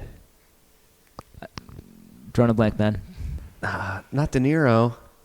Oh, the freaks are yelling at us right now. Oh my God, they're so angry at us. Please do not unsubscribe. Just write a review, 5 stars, about how we were wrong. Why can't I think of his name right now? The Nod You have a Screech. laptop in front of you. Look at it. This I'm is pretty starting sure to. it's Robert De Niro. Come on. No, Like it's not 90 Robert De Niro. I'm telling you, This is going to be Not edited Robert out. De Niro. it's Right? Jack Nicholson. Jack Nick. Oh my Oh, God, I'm shit. so sorry, guys. I'm so sorry, freaks. Please don't unsubscribe. Marty had nothing to do with this. Oh wow. I His was baby. right. It's his baby. Don't get angry. That at was us. the best comeback tweet. Like Parabolic Trav went dark. Fuck. I can't He believe had, I like- called him Robert De Niro. That's For, He had a like, lot of people fucked up. trolling him though. There was like Anabolic Trav. There was Parabolic Chad. There was a bunch of forks. Yeah. Logarithmic Trad. Larry C. Mack. bunch of people coming at Parabolic Trav. Yeah, if you try to draw parabolas, you're gonna get yelled at sometimes. You know. Yeah. Well, the problem was that God. we love you, bro, but like you were selling courses on like the parabola, and then you like disappeared in the bear market. Like that's a little bit fucked up, you know. You got to That's all. shitpost all the way through. It is what it is. It's Yeah. you. We you're were from- here. We were here. We stayed through the bear market. Yeah. You know, We all did. stay humble, stack sats. Like Exactly. we told people the right way. You're from just outside of Philly, right? Yeah, All right. So you've seen Rocky once or twice. a couple times. It's not about winning. It's about you just want to show I'm not a bum. You got to hang out all 15 rounds, man. You gotta. It's about the montage. It's about Yeah. the pride. You got to be there It's for the about montage. The integrity of the human, the person that you are at your core. It's about being true to yourself, and that's what Bitcoin is. For the record, anyone who's not here right now watching this, he's got the biggest shitting grin on his face. Adam Back I tweeted this to Adam Back yesterday. He was asking, like, why are the memes so dank with Bitcoin versus everyone else? I don't get it. And I was like, because of what we all went through. Like, how can you not laugh through that, you know? It was just so ridiculous watching it go from, We like... all got wrecked multiple Are we about times. to be kind right now? Like, what should we tell our shitcoin brethren if we even are to status them as brethren? It's never What too late to expect? renounce yourself and just stay humble and stack sats. All right, this is one thing. The pressing topic that I've been wanting to get with Oh, boy. There's something you had on your chest that you're... is ETH 2.0 ever going to happen? Is it a second system syndrome victim? That's what it feels like. So can you describe the second system syndrome? Second system syndrome is what happens when you're convinced you've learned all of the lessons from the first system that you broke, and you try to make sure all of them are baked into your second iteration. And the problem is the first system is a constant learning process. The things you learn about it when your first 10 users show up versus your first 100 versus your first 1,000 versus when your first 500 churn off and you're back down to 500 back and forth, they're all different lessons. So the classical second system syndrome fallacy is thinking that the learning process is done, not actually appreciating that it isn't. And so what you end up on your hands with is a constant science experiment that never quite gets out the door because you're always learning, you're always trying to incorporate the things you're learning over and over. One of two things is going to happen. Eventually someone's going to put a hard cutoff release date, and since you're not actually being done learning before the cutoff release date happens, you're going to learn those lessons on the fly. Or they're not, and it's going to be a perpetual science research project. If you want to know what that looks like in practice for existing protocols, let's see. Ethereum. Well, I was going to say networking protocols. There's the I2P project, which is actually a great research project. What Internet is going on with I2P? It's in this weird space in between not Tor and not CJDNS. It's not that it's Yeah. bad. It's just you have to be like if you're an academic working in like UConn or UCLA or someplace that has a decent networking department that'll fund you for years, I2P is what you're fooling on. But no one's using it, right? Not really. That's no. the issue. Yeah. I mean, the key with Tor is that you have the foundation, like actually making shit happen, right? Exactly. And it's sort of one of the tricky things about protocol development. You can't either they sort of spring out of the either Satoshi style, Vint Cerf style, just weird science project that everyone says, good enough, I'm using this now. Yeah. Or it's just this endless thing. The thing about the Tor Foundation pushing things toward is how long does that work? How long does that last? Eventually, either the protocol has to ossify and everyone has their hands off, or Tor, it's just in particular? yeah. I think Tor's been working pretty yeah, well, I think Tor is right? great, by the way. Yeah. But like I remember when I first started Bitcoin, or like, so like the Snowden revelations was a big deal for me, right? I was like, I came to the conclusion that we were like serfs, right? Yeah. Like that we had to like take back our own sovereignty, and it in a lot of ways it was pre-Bitcoin, but it was at the same time as Bitcoin, and all the people in my circle that I was communicating with, I didn't know who they were and whatnot, but it was just all online. They were all like, I2P is the future. We're going to go to I2P. Here I am 5 years later, 6 years later, no one uses I2P, right? Yeah. We all use Tor. It's pretty secure, right? It's like secure enough. The key there is usage, right? It's like actual people using it. And Tor has made it, the foundation specifically has made it very easy for someone to install the Tor browser. At this point, you don't even need a separate client. You're just installing the browser and you're running it. Or if you're using Tails, which is dope as fuck. That's the key, Tails, right? yeah. You're using that. It all goes through Tor, and you don't even have to think about it. That doesn't exist for I2P. There's no way to easily stick a USB into my computer and switch over. Exactly. You've hit the nail on the head right there. This is a core part. It's funny how everyone talks about like network effects, and what they really want to talk about is like, well, they say Metcalfe's law, but they really want to talk about number go up, you know. This is actually a core network effect that you just identified, switching costs. What are the switching costs for adopting a new protocol? For I2P, they're too high because there's no, like you said, people don't really even think about Tor so much. They think about Tails and anonymity, and it just so happens to be Tor is the best way to enable that. It's the easiest way to get there. Since there's no easy way to get a bunch of people onto I2P really quick, that's the first problem. The second is the incentives for using it. Your favorite darknet site probably has an Onion hidden service. Do you know how to get to whatever darknet market using the I2P? Do they even have those? No, I'm the one who's supposed to be educating people on how to do that. I don't even know how to fucking do that. Yeah. So I think that's where Tor beats out alternatives like I2P and CJDNS. But all these, as cool as Tor is, it's still like a geeky, nerdy science research project. The Tor is not going to see mainstream adoption now or probably anytime soon. Unfortunately, most people these days, right now, most people seem to prefer centralized VPN providers. I'm not saying that's good. I would actually prefer more people to be using Tor and the Tor browser. Well, VPNs are good too. They are for what they are. Yeah. Too much. Yeah. Both, man. Both. You gotta. What's also promising too is, again, using more Bitcoin products now and downloading more software that's related to Bitcoin. A lot of like Pierre's Node Launcher, Wasabi, they're just native Sats apps. Well, no. Pierre's Node Launcher doesn't have Tor yet, does it? Yeah, it does. Did they enable it? Yeah, I'm pretty sure. So your Lightning node is just Tor now? I'm pretty sure. It was pretty sweet that my Noddle just had like a click. Isn't that great? Just click it. One click. Yep. Boom, you're on Well, Tor. exactly. And I was like, you should disable that too. Yeah, that was. Sync down. Yeah, I clicked it reflexively, and then I was like, yeah, that's gonna take years.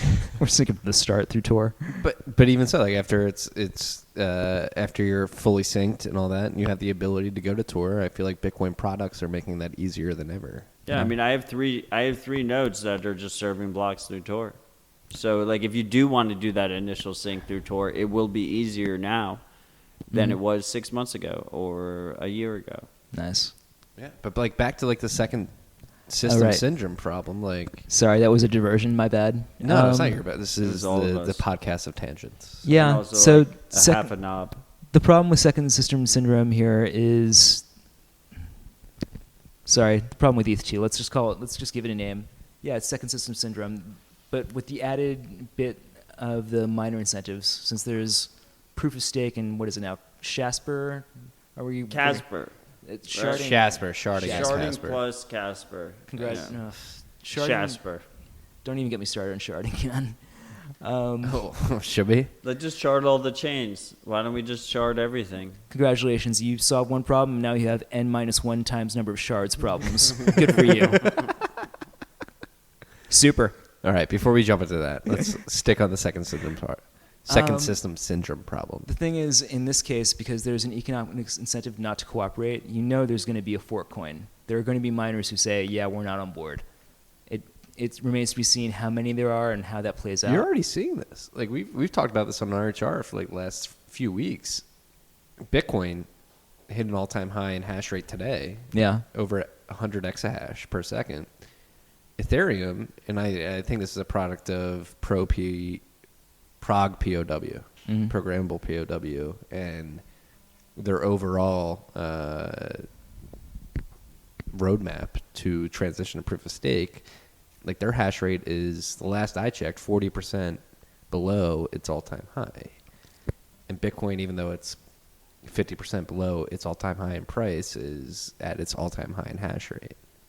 What's especially concerning to me about that is that it's not as if those GPUs have up and disappeared. No. So there's still, that's effectively ammunition that's out there. Who knows where this ends? I honestly don't. I think there's a lot of different disincentives all piling up and a lot of feelings being piled on top of those malincentives. This is not something that I would be anywhere near. I feel like we're sort of inching towards, how is Ethereum 2.0 going to turn out? I don't want to know. Is it going to turn out? That's my big question. Because one of my favorite threads, one of the threads that I'm most proud of, is Ethereum. Like, a lot of Ethereum proponents would like to think that Ethereum has a quasi Lindy effect right now, but I think it is exhibiting a reverse Lindy effect, because you cannot start building a Lindy effect until you have a protocol that is backwards compatible and upgradable. And their Ethereum in particular, their vision to transition to ETH 2.0, you cannot start on your Lindy effect until you have the protocol that's set in stone that will be backward compatible in new versions going forward. So we know for a fact that that does not exist right now. Like, we know that Ethereum plans to transition to a whole new chain with a whole new set of protocol rules, with a whole new set of consensus rules that will basically start a Lindy effect. If they stick with that, like, and history has shown that they will not stick with their implementations, at least up to this point. And there's just like a bunch of whitewashing and This is great because disingenuous definition of terms and network effects. That's what it is. Yeah. There's disingenuous definitions of what their network effects actually are and what they mean for the long term. Why don't we define what network effects are, because everyone misuses it. Network effects are the direct or indirect benefits that are acquired by users just by joining the same network. And they're not necessarily all good or bad. A great example of a network is traffic, like driving to and from places. A negative network effect is congestion. When too many people are on the roads and the roads are clogged up, that's a network effect. A benefit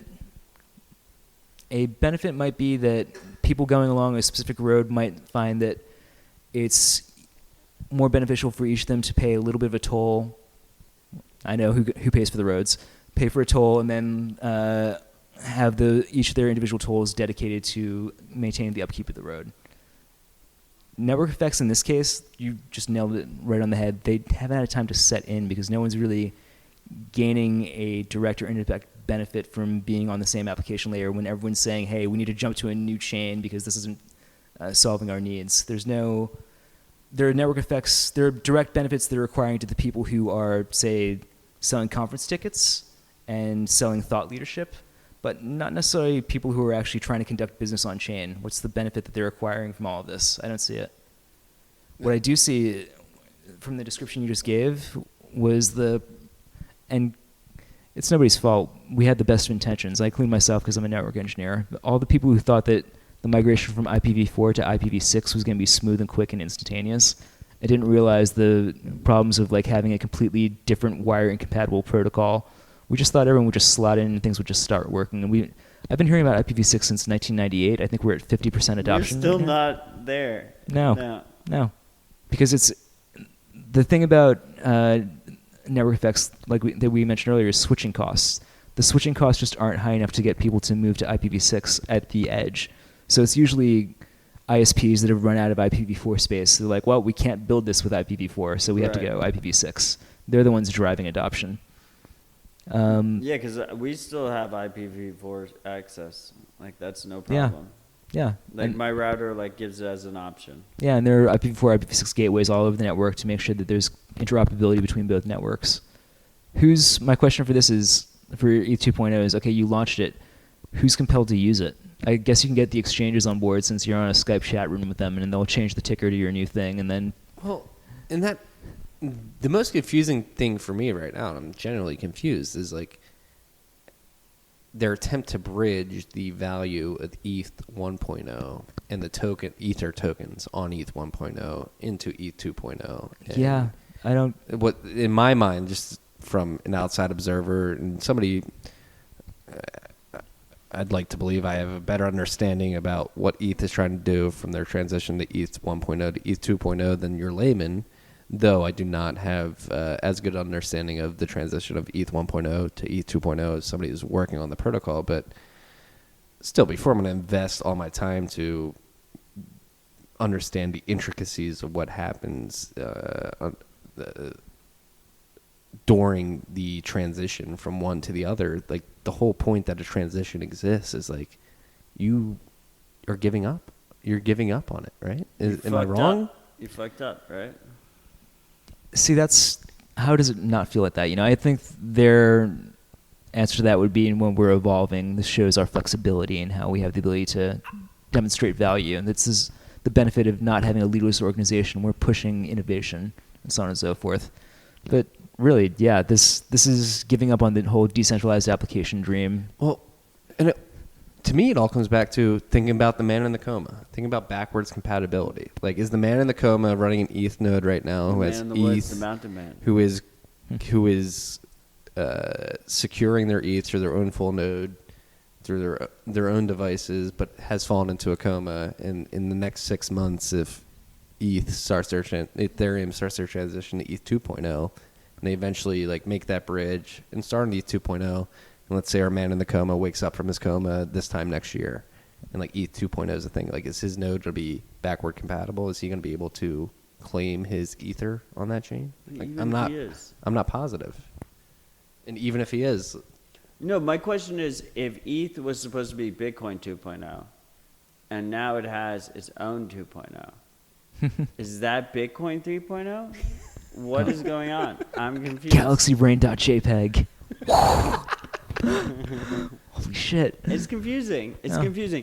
The beauty of Bitcoin is that it's fucking simple. It's complicated, but it's simple. Yeah. Right? It's crazy that's the argument, but it's true. It's fucking simple as fuck. We know exactly what it's giving us. You can run a node. You can be running the most original node. It still syncs to the same exact chain, right? That's pretty crazy. No, it's fucking beautiful. It's not even crazy. It's crazy and beautiful. It's both. But how did these principles get so bastardized in this journey that we found ourselves on? I think it's because so I think the crux of the argument are Ethereum snake oil salesmen, or are they just misguided Most of them altruists? are naive. I think most of them are naive. I think, okay, it's condescending for me to say naive because I know a few smart people who are working on it. So I think I'm going to try to throw them a lifeline. Naive is the lifeline. If they're not naive, they're fucking snake oil salesmen. Fair. Different. I think there's different perspective. Like I said, I'm a protocol guy. If you're used to the app layer, I think you think app development first and then consequences later. I think if you're shilling anyone on your token, yeah, you're a fucking snake oil salesman. But if you say you want to build cool things with the EVM because it's like JavaScript, I get it. At some point in the distant past, I thought sidechains were a good idea. You got to work through it. It's cool. Well, what about federated sidechains? What about Liquid? I think federated sidechains are great because they own up front what they are. It's like, listen, it's a federation. It's it is just what it is. Ripple on Bitcoin. Yeah, you have to trust this N of M multisig. Are you Right. okay with that at the start? Great. There's no The key is admitting the trade-offs, right? exactly. And for example, I don't think anything is wrong with ETH 2.0 in theory. In practice, okay, one guy is backstopping the bills for Infura and holds like 20% of the stake. That's higher than I've gone with, and I've been very radical with it. Are we talking about Mr. Lubin? Yes, we are. And that's Yes, the number yeah. that everyone says in private, and I'm the first one who just said it in public. It is what it is. You say that number in I think front I of, said 12, and it was like, oh, what with this radical over here? No, there's. Yo, you say 20% in front of a couple of consensus lawyers, and they start blanching and catching the vapors. Oh, my stars. It's fucking hilarious. But it's impossible to deny. Like, it is fucking out in the open. Like, fucking. I'm not, you know what? I don't give a fuck. There's the shit people say in Telegram rooms and in conferences, and then there's the shit people say, like, on Twitter where, like, they gloss over this. Let's not gloss over it. Yeah, that's the number everyone sort of doesn't deny. Yeah. So what is that? I mean, honestly, if you want to be a Jeff Bezos of the blockchain, go ahead and build AWS. I ain't going to hate. But, like, talking about that setup as if it's decentralized, come on. It's disingenuous isn't even the word. That's a scam. I think I have. Hi, Joe. I know you. I think I'm drunk enough to give my Barstool consensus story now. Oh, Let's man. hear it. Summer 2017, before I even started working for Barstool was lucky to have Lewis Roberts, who's not with them anymore. He's their head of sales at the time, and a startup within Consensus, Virtue Poker in particular, which had no idea whether or not it was going to be legal or within the laws of New Jersey, let alone the laws of international law. They were trying, like, we went into Consensus's office, and this is when I was very skeptical of Ethereum up to this point. I had written my thread about going to the Consensus meetup and seeing how they pitched Ethereum, and I lamented about that already, but I'd never been in the belly of the beast and seen the pitch from an ICO company to a company that would have offered advertising services for them. Luckily, not even luckily, like, the biggest insight I got from that meeting was I went to Consensus and this company, Virtue Poker. They ran an ICO, raised millions of dollars to create a poker app on the blockchain. Create seals with clubs. It was cryptographically proven that it was a fair house, whatever, blah, blah, blah, whatever. I didn't even need to be there. Like, my boss, Lewis, who I've talked about on this podcast, he's been on the first two episodes. If you listen to the first two episodes of the podcast, Lewis is with me, and he's not as into Bitcoin as I am. He's into Bitcoin, but does not understand, like, the intricacies of it crypto guy. as I do. And I didn't even have to say anything to him. Like, we went into Consensus. We sat there for an hour, had Virtue Poker pitch him on why they should be allowed to market on Barstool. And we got into my car, and I was, like, being silent on purpose, just waiting to see if Lou would make the first word. He was like, was it me, or was that just, like, fucking stupid? Like, is this all a scam? Like, he, like, innately knew that, like, this doesn't make any fucking sense. Like, they don't know. Speaking particularly to Virtue Poker, they did not know whether or not, like, poker was going to be legal in the jurisdictions that they were operating.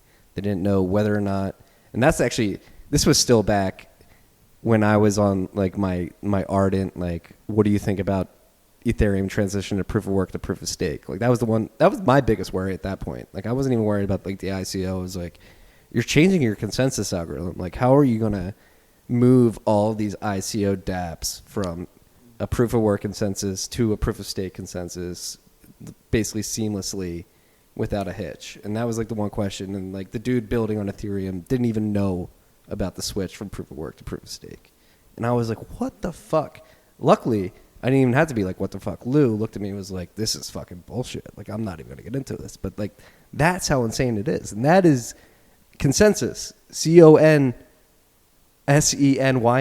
the VC arm of Consensus with a Ethereum Y. is pumping these companies, and they can't even explain to a layman, like, how it would in any way make sense. Like I didn't.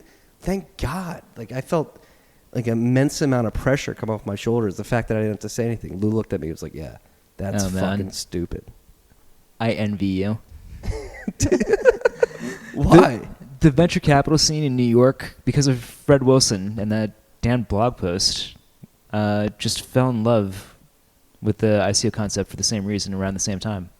Because of a million reasons, but honestly, because of easy money. There's so much money to be made. Dude, it got to the point where there was it got to the point where there was ICO advisory funds. Yo, if we they weren't even ICO funds, they were ICO advisories, basically made up of lawyers who would advise you on how to launch a quote-unquote clean ICO. And one of them approached Barstool and tried to make Barstool do it. And luckily, I got into the email chain, but I didn't have to. Like, the conversation got to... Actually, I don't know how much I should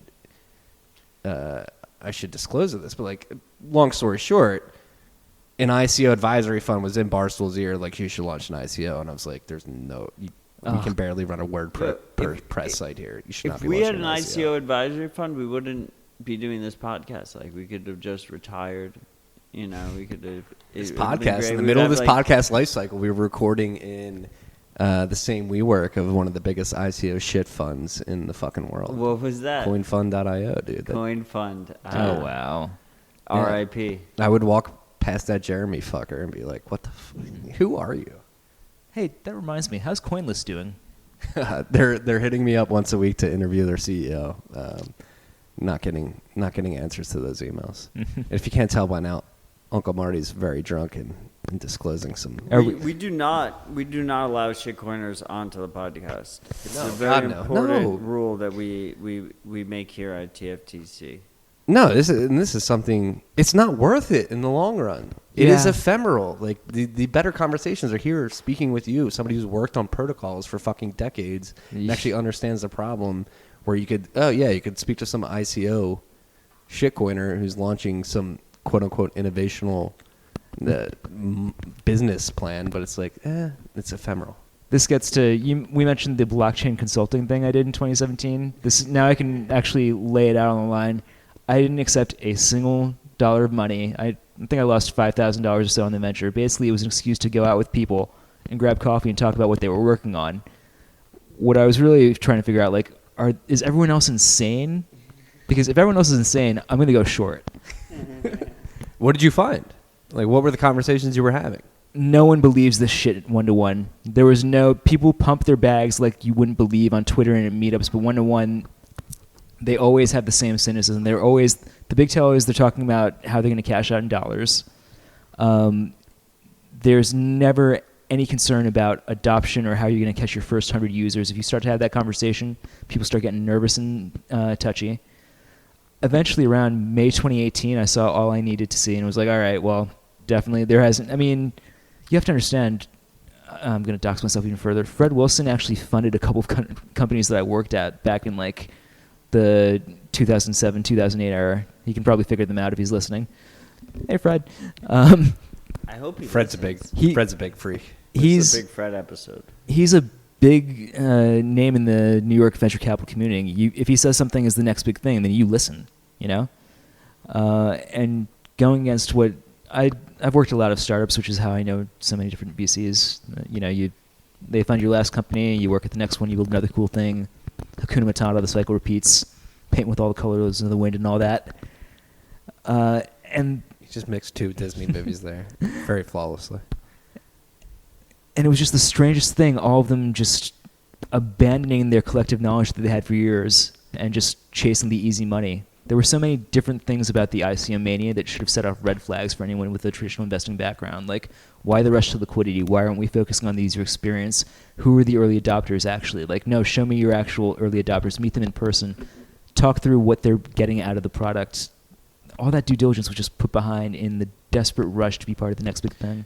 Well, that's what blows my mind, coming from a traditional finance background and particularly fund of funds. So I worked for a company and we had what's called 40 Act fund of funds. And a 40 Act fund of funds is basically a mutual fund, but you're indexing other funds into a quasi-mutual fund.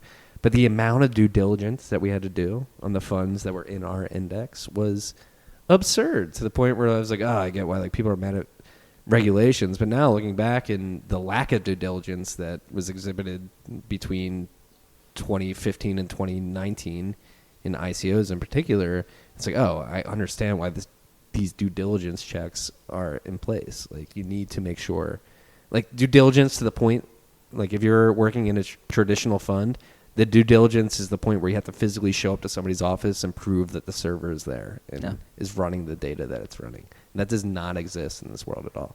And that's one thing I want to make clear to you freaks out there who may be listening to this and financially illiterate, or not illiterate, but unaware of the due diligence that goes on in the fund space. Like, it is thorough. Like, there are regulations for like, not calling for regulations, but to play fair in the real world, you have to check off a bunch of boxes, and the boxes that either didn't exist or were never checked off were egregious in the ICO boom. You status motherfucker. Well, that's the weird thing. It like makes me like, that is one thing where it's like, all right, the state here, maybe it does have a point. Like, Okay, so I'm not a status motherfucker, you fucker. But Let's throw him in the swamp. Where it belongs. But yeah, it's the same sort of thing. If the thing, what we're talking about here, and again, it's regulatory arbitrage. These people were basically trying to, either intentionally or unintentionally, create a level of distance between them and the regulators. And sort of, everyone, even in 2017, was talking about like, oh, the SEC is going to be coming after you. The SEC is coming after you. Well, now the SEC is here. In the interim between the mania and now, no one's actually put any effort into like trying to make sure that the regulators wouldn't be able to catch them, except the people who like exit scammed and moved to Puerto Rico. Those dudes are free and clear. shout out Vern. Defendcrypto.org. Yeah, exactly. It's ridiculous. It's absolutely ridiculous. Yeah, and I have, if you're gonna go that route, personally, do what you like, take your chances. You're the one who suffers the consequences. Who am I to judge? It's the disingenuous attempt to be like half a scammer. You can't be half a scammer. Just be a scammer. Yeah, If exactly. you're gonna do it, just be a scammer. I will respect the fucking hustle if you do. Catch Me If You Can is one of my favorite movies. Okay, Frank Abagnale, I saw he's still giving out advice on CNBC. Like, CNBC tweeted about Frank Abagnale a couple weeks ago. right? Ridiculous. Love that shit. But don't tell me like you're decentralized and open and free, and then set up backdoor deals with like the Saudi Arabia Sovereign Wealth Fund. The way Fuck I that. look at it is like, I'm fine with free market. I love free markets. I think all of it should be free, and I think the result of free markets is that you will have rectification, right? Like, we go back to this.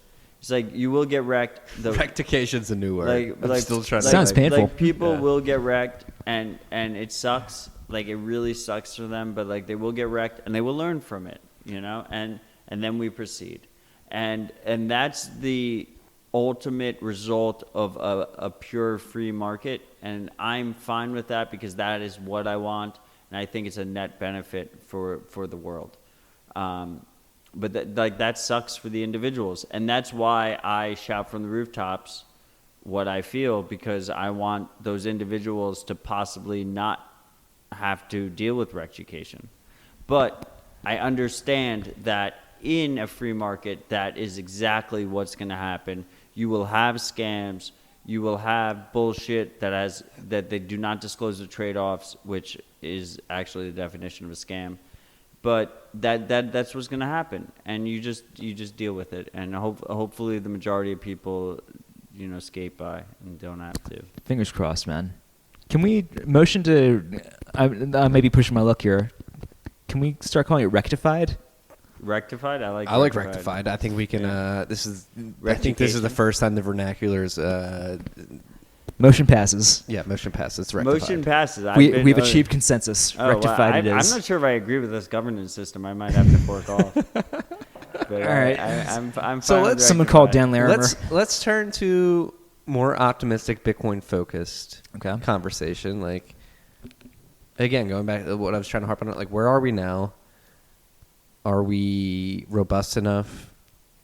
Is the possibility of creating the true open financial system that we envision coming to fruition? Does that exist right now? What are the areas that worry you that we need to focus on? Maybe that we aren't focusing on as much as a graybeard. As a graybeard, the one thing I appreciate is my complete inability to see the future, so I can tell you what the past feels like. There was, let's see, I think in 1996, 97? That has to be the timing. I started downloading MP3s from different random FTP sites all over the web. This is before BitTorrent even became a big thing. And ripping my own MP3 CDs from like going to a local record store and getting the software to encode WAV files into MP3 format. This is way before... Napster. And yeah, way before.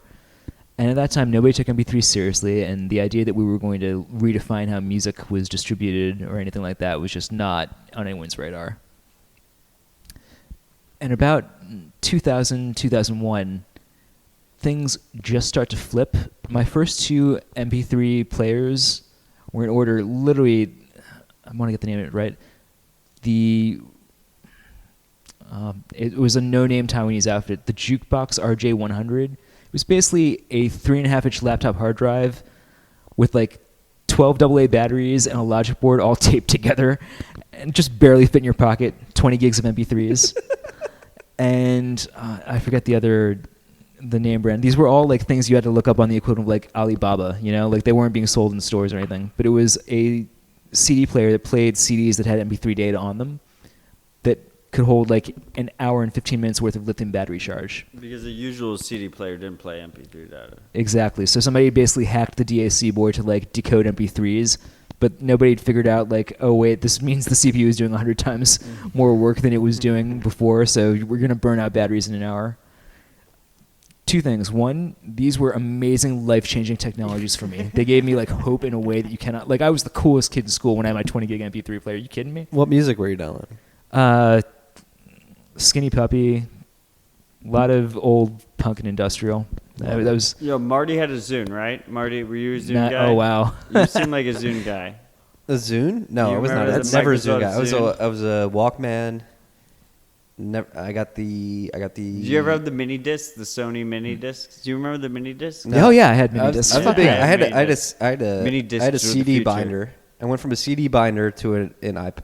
I remember. Do you remember I in can't the even car? remember. It's not an iPhone anymore. What was it? iPod. iPod.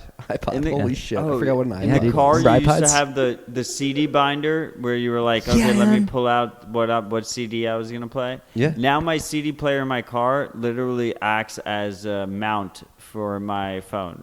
Like I just stick the fucking silicone into the Nice. to the hole of the CD mount to hold my phone. Yeah, I went straight from binders of CDs to the iPod, Wow. or in Napster and Kazam and LimeWire in between. but- Kazam. Yeah. I remember Kazam and Napster and LimeWire. So we had to go from those initial devices, that first initial glimpse of what it meant to be using MP3s instead of like the CDs that you got from Sam Goody or vinyl records even. Oh yeah, you remember record stores having to be a thing because you needed to stockpile music? H&M? And, Does yeah. they exist anymore? One of my favorite movies ever, Tower Airheads. Records. Airheads is one of my favorite movies ever. A movie about a record, Oh, nice. That's a good one. record store. One of mine is Empire Records, just because I was young enough. Records. Yeah. There aren't Such big a record good stores like that anymore. There's no need for them. When I think of this last summer for me in Bitcoin, I set up my Square card, and now I have deposits and withdrawals of Bitcoin working. I have my CoinKite Cold Disclosure. card. I have my Cash App Nodl. sponsor. I think of that hard drive MP3 player. Like, it's clunky and it's weird, and it's definitely a technology in transition. But also, in a very real way, there's a Bitcoin balance that I can drop onto my debit card and turn into fiat when I need to. It's the definition of a technology in transition. It's awkward and clunky, but also it totally works. It gets the thing done that I need done. What I would really like to do is just have Square move the fiat part away entirely and have the endpoints that I'm sending money to just have Bitcoin addresses. But it's not on them to do that. There's an entire ecosystem that needs to grow. It's going to take a decade or two for that to happen, but we're at the start of it, I think. No, and that's exactly one of the points that I like to harp on is everybody wants everything out of the box right now. Like Bitcoin needs to be the perfect payments network, the perfect money, the perfect store of value, the perfect unit of account out of the box. And how do people not realize that this is going to take time? Like, You can't have if you want to wait for that to happen, you can, but by that time, number will have finished going up. If you want all the value all at once, fine, but you're going to have to sacrifice the price I discovery. like that. Number has gone up. Yeah. Number been going up. will it ever stop going up? No, Bitcoin's going to pump forever. Oh, God. I did admit this to Eric. Don't tell when- Eric Voss I did this. admit this to Eric while we were interviewing him, but I do believe that the number goes up forever. Because even though it goes up on a less slope, like the slope will decrease, it will just continue. Like if you have a deflationary currency and it becomes the currency of the world, like it's going to go up forever, like by design.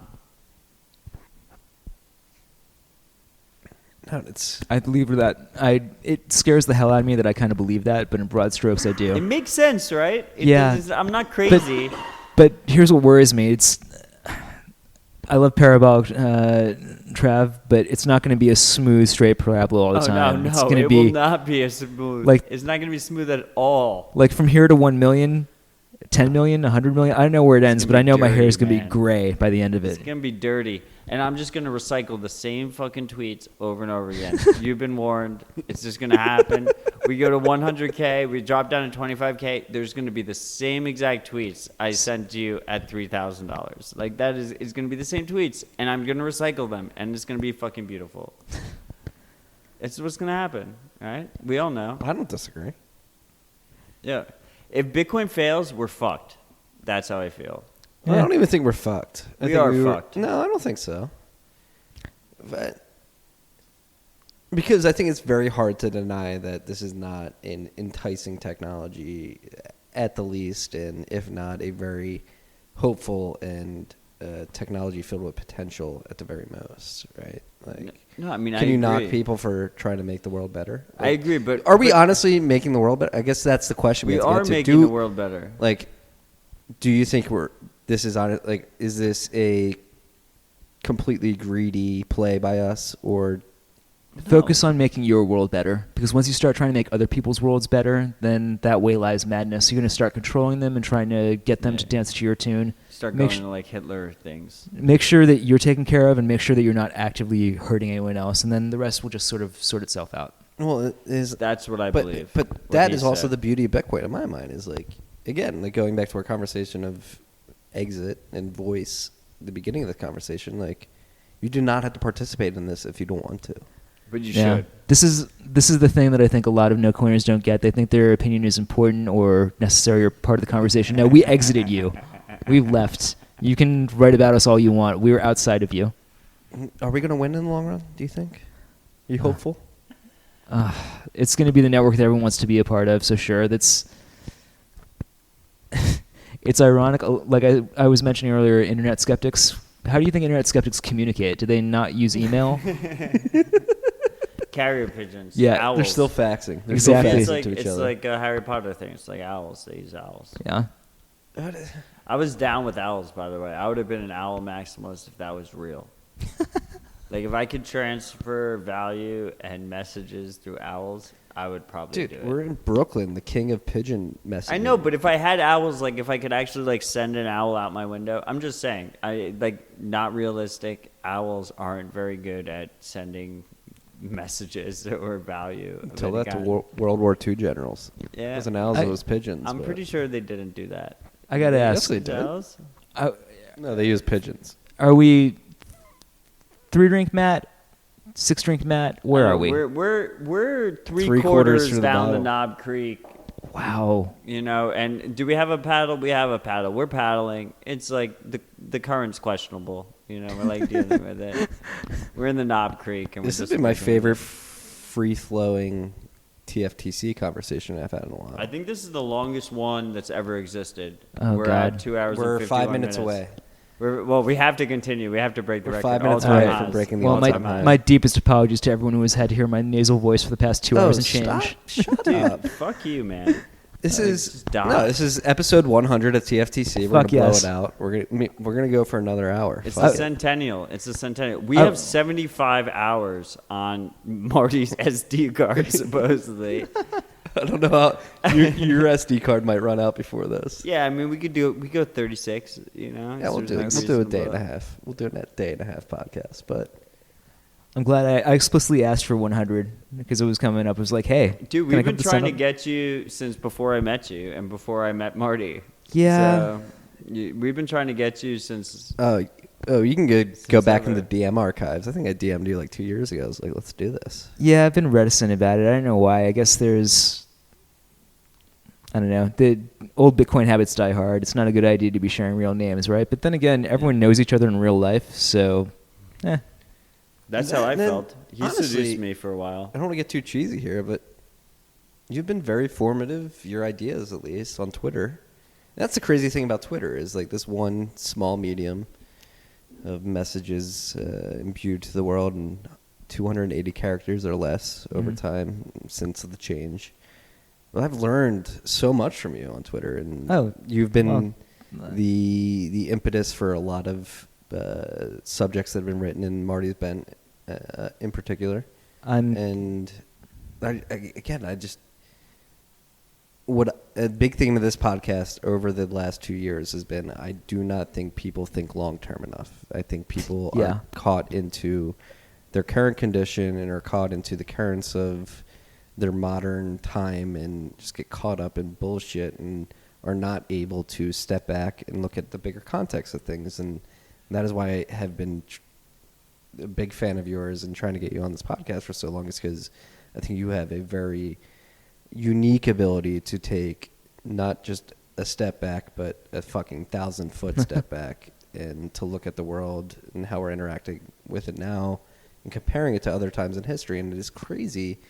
I mean, we've been warned. History does not repeat itself, but it rhymes. And what you bring to light is that we are part of that rhyming history. I'm glad I'm at least useful for that. One of the hardest things that I've had to come to terms with in understanding Bitcoin is that a lot of people with my traditional skill set are really good for telling stories. You don't want a guy like me, like, good Lord, God forbid, writing his own blockchain software. Can you imagine what that would look like? In a different world, I'm the guy behind like Hedera Hashgraph. If you ICO'd, I might buy the pre-sale. I would have taken you for the Avalanche guy. Oh man, I should have fucking ICO'd. I would have totally bought Ben the Kingsley pre-sale. coin. I would have totally bought the Well, pre-sale. no, let's get into it. Like, you you touched on it earlier. Like, Classic you were Marty. quote unquote blockchain advising, but you're basically Yeah, advising to brain drain and tell people they shouldn't be doing that. Like, what is, you could have made a lot of money. Well, so there's two things that you want.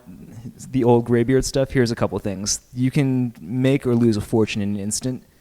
You can only lose your reputation. You can never get it back. All of the people who went in for scams during the dot-com bubble, they're the people who, I know plenty of people who made poor decisions. I'm not going to get into them because I don't want to dox anyone, but Classic. there's two sorts of people. There's people who like immediately had to fess up and say, oh shit, I fucked up with that last call, that last job, that last play, that last thing. And they got to be part of the mobile revolution in the App Store and got welcomed back into the cool kids club. And then there's the people who were like, nope, Adobe Flash was a great decision. And those guys are off in the Cayman Islands right now banging their trophy wives. God bless them, but we don't hang out with them anymore. You only get a one chance, you know? No, that's like, what life do you want to live? Yeah. At the end of the day, the money is not going to be, it's not going to hold you close at night. It's not going to come to your birthday party. It's not going to respect you. Wait. Just for devil's advocate. I completely intend to get fucking rich as fuck off of Bitcoin. Fair. Yeah, fair. Okay. I just wanted to make that clear. Uh, Disclosure. So, all right, Disclosure. with I that plan being to said, get all right, rich. where are our blind spots? Like, are we wrong? How could we be wrong? We could be wrong, right? About Bitcoin? Absolutely, we could be wrong. Answer me. Huh. Okay. You want to steel man our... Yeah, let's steel man. Let's steal, man. How is Bitcoin wrong? Huh. He's thinking. He's got his thinking. That's the face thing. on. All I can think of are like no corner arguments that I've debunked like a million times already on Twitter. Like, oh, too much electricity. Go fuck yourself. You need a central authority to pick the interest rate. I think we could be wrong. Like 10x later, we sell and then it crashes or something. Like I think we have a 10x in us regardless if we're wrong. What is that being fucked up? wrong? What is being wrong? That is the question we're trying to Being get at wrong here. is like Bitcoin doesn't become the global money, something else does.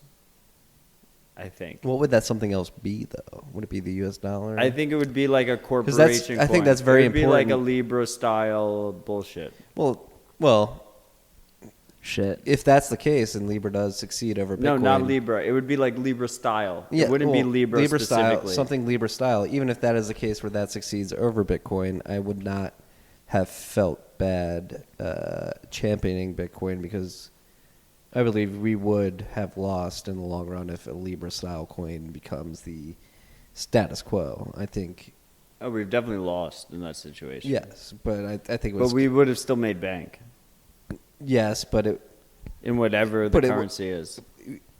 could have still made bank, but it would not have been like a scammer-esque like bank make. Where I do truly believe that, at least I know, I'll speak for myself. Like I know that I think Bitcoin is one of our only shots at achieving a free sovereign money in the digital age, and a Libra coin is not that. But if that's what we lose out to in the long run, yeah, it sucks, but it doesn't denigrate what the ethos and the goals that Bitcoin are striving for. Oh, you guys looking at me to chime in now? Yeah, I mean, I don't think, like, yeah, I agree that, but I actually disagree. I think we would have failed in that situation. No, we definitely would have failed, but like our intentions would still be pure. My goal is for Bitcoin to be the global money. That is my goal. And I think I can help educate and meme that into existence, and I will do that. If I get rich and people who buy Bitcoin lose a ton of money, like I have failed. That's how I would feel. Nice. I promise to you guys that I will absolutely tweet about it if I ever fucking sold my Bitcoin, which is never gonna fucking happen. But I would tweet about it if it happened, and I would fucking talk about it on the pod. But I think that we all get rich together. That's my plan. We all get rich together, but I do want to get rich, and I will never fucking pull off of that pedestal of wanting to get rich, because I think that is important. I think the key motivation to investing in Bitcoin is that the schmuck next door who's been an asshole to you, who's completely enamored with the fiat system, is going to get fucked, and it's the human greed that brings you into it and wants you to do better than that dude, and that's why you get into Bitcoin in the first place, as well as all the independence and everything else. But it comes at its core, it comes from you wanting to do better than your neighbor, right? And I think that's humanity. Like that's how humans work, is that we want to do better than our neighbor. Oh, you want me to chime in? How do you feel about that? I have feelings. I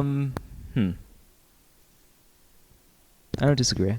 I think the incentives are important. I think anyone who says that they're not interested in how...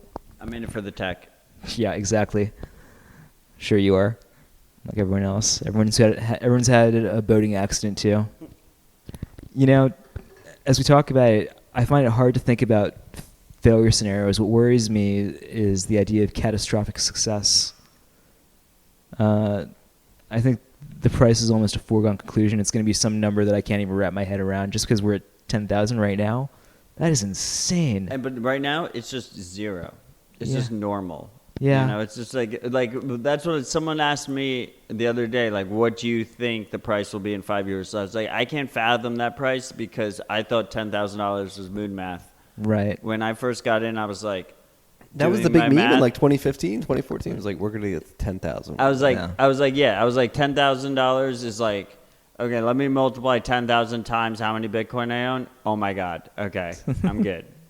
And now we're at 10,000. I'm just like, HODLNot's gonna say we're never gonna go under 10,000 again. It's just gonna be like the normal. It's just where we are at. So let me flip the question around. Let's say it's 10, 15 years from now.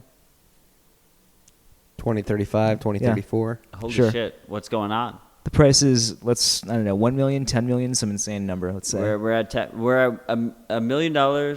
It would be 1 cent per sat. Okay. So we've hit sat cent parity. So let's say we're there and no one's happy. Half of us think we failed. Why? Like, work backwards from that scenario. Don't try The to... block size is too small, probably.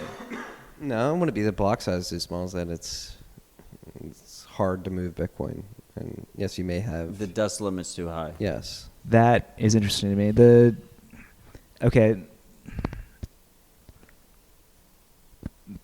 Let me try to articulate this failure scenario. Do you guys know what PIK notes are? Payment in kind? No.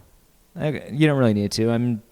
Imagine instead of trading UTXOs, you started trading obligations for UTXOs. So the UTXOs themselves don't move, but the obligations, essentially we recreate fiat. It's a rise. Sounds risky. Yeah. I know where you're That's- getting. I think I know where you're going. I'll let you continue. So that's my concern, that we somehow succeed in a way where everyone is happy because number go up and number went up lots.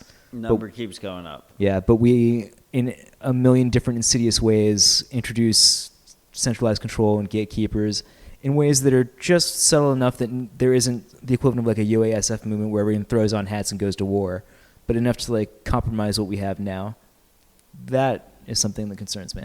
I don't know how that would work because I never would have imagined anything about Segwit 2X. I never would have imagined the backdoor agreements. I never would have imagined the hats. I never would have imagined BIP 148. Shaolin Fry coming out of nowhere, being like, "We're gonna fucking do this, motherfuckers." Oh man, I do remember that, like August 2nd of that year, like the day after the BCH 40 was like, "Fuck it, bitches ain't shit. We're doing this." No, but that does worry me too. But it also, when you like think about the game theory of Bitcoin too, like when it gets to that point, who are the economical actors at that point, and are they rational? That's the question you have to ask. And are they willing to?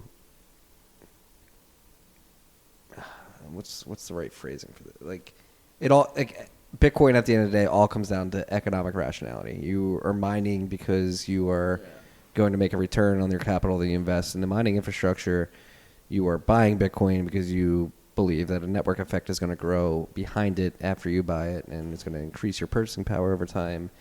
And then when we get into this post-honeymoon scenario, which we're pontificating about as a future scenario that we don't exist in yet, like, you just have to think, like, up to this point, at least in my mind, economic rationality has won out, and I'd like to think that the system is such that it will continue to win out in the long run. And whether that forces people to consolidate UTXOs and do dust holidays, whatever it may be, I just think Dust holidays are never going to happen. they're never going to happen. But Because that's not economically it's rational. not economically rational, Right. But I do think the economics will work out to where You have to rationale- assume it. You have to Yes. assume economic rationality. You have to assume that people will be greedy with their own stack, right? Yes, exactly. I hope that's true, and I think that's true. The majority. You Yeah. have to assume that the majority are greedy with their stack. Well, am I right in assuming that it's worked up to this point? Do you think people have been economically rational up to this point?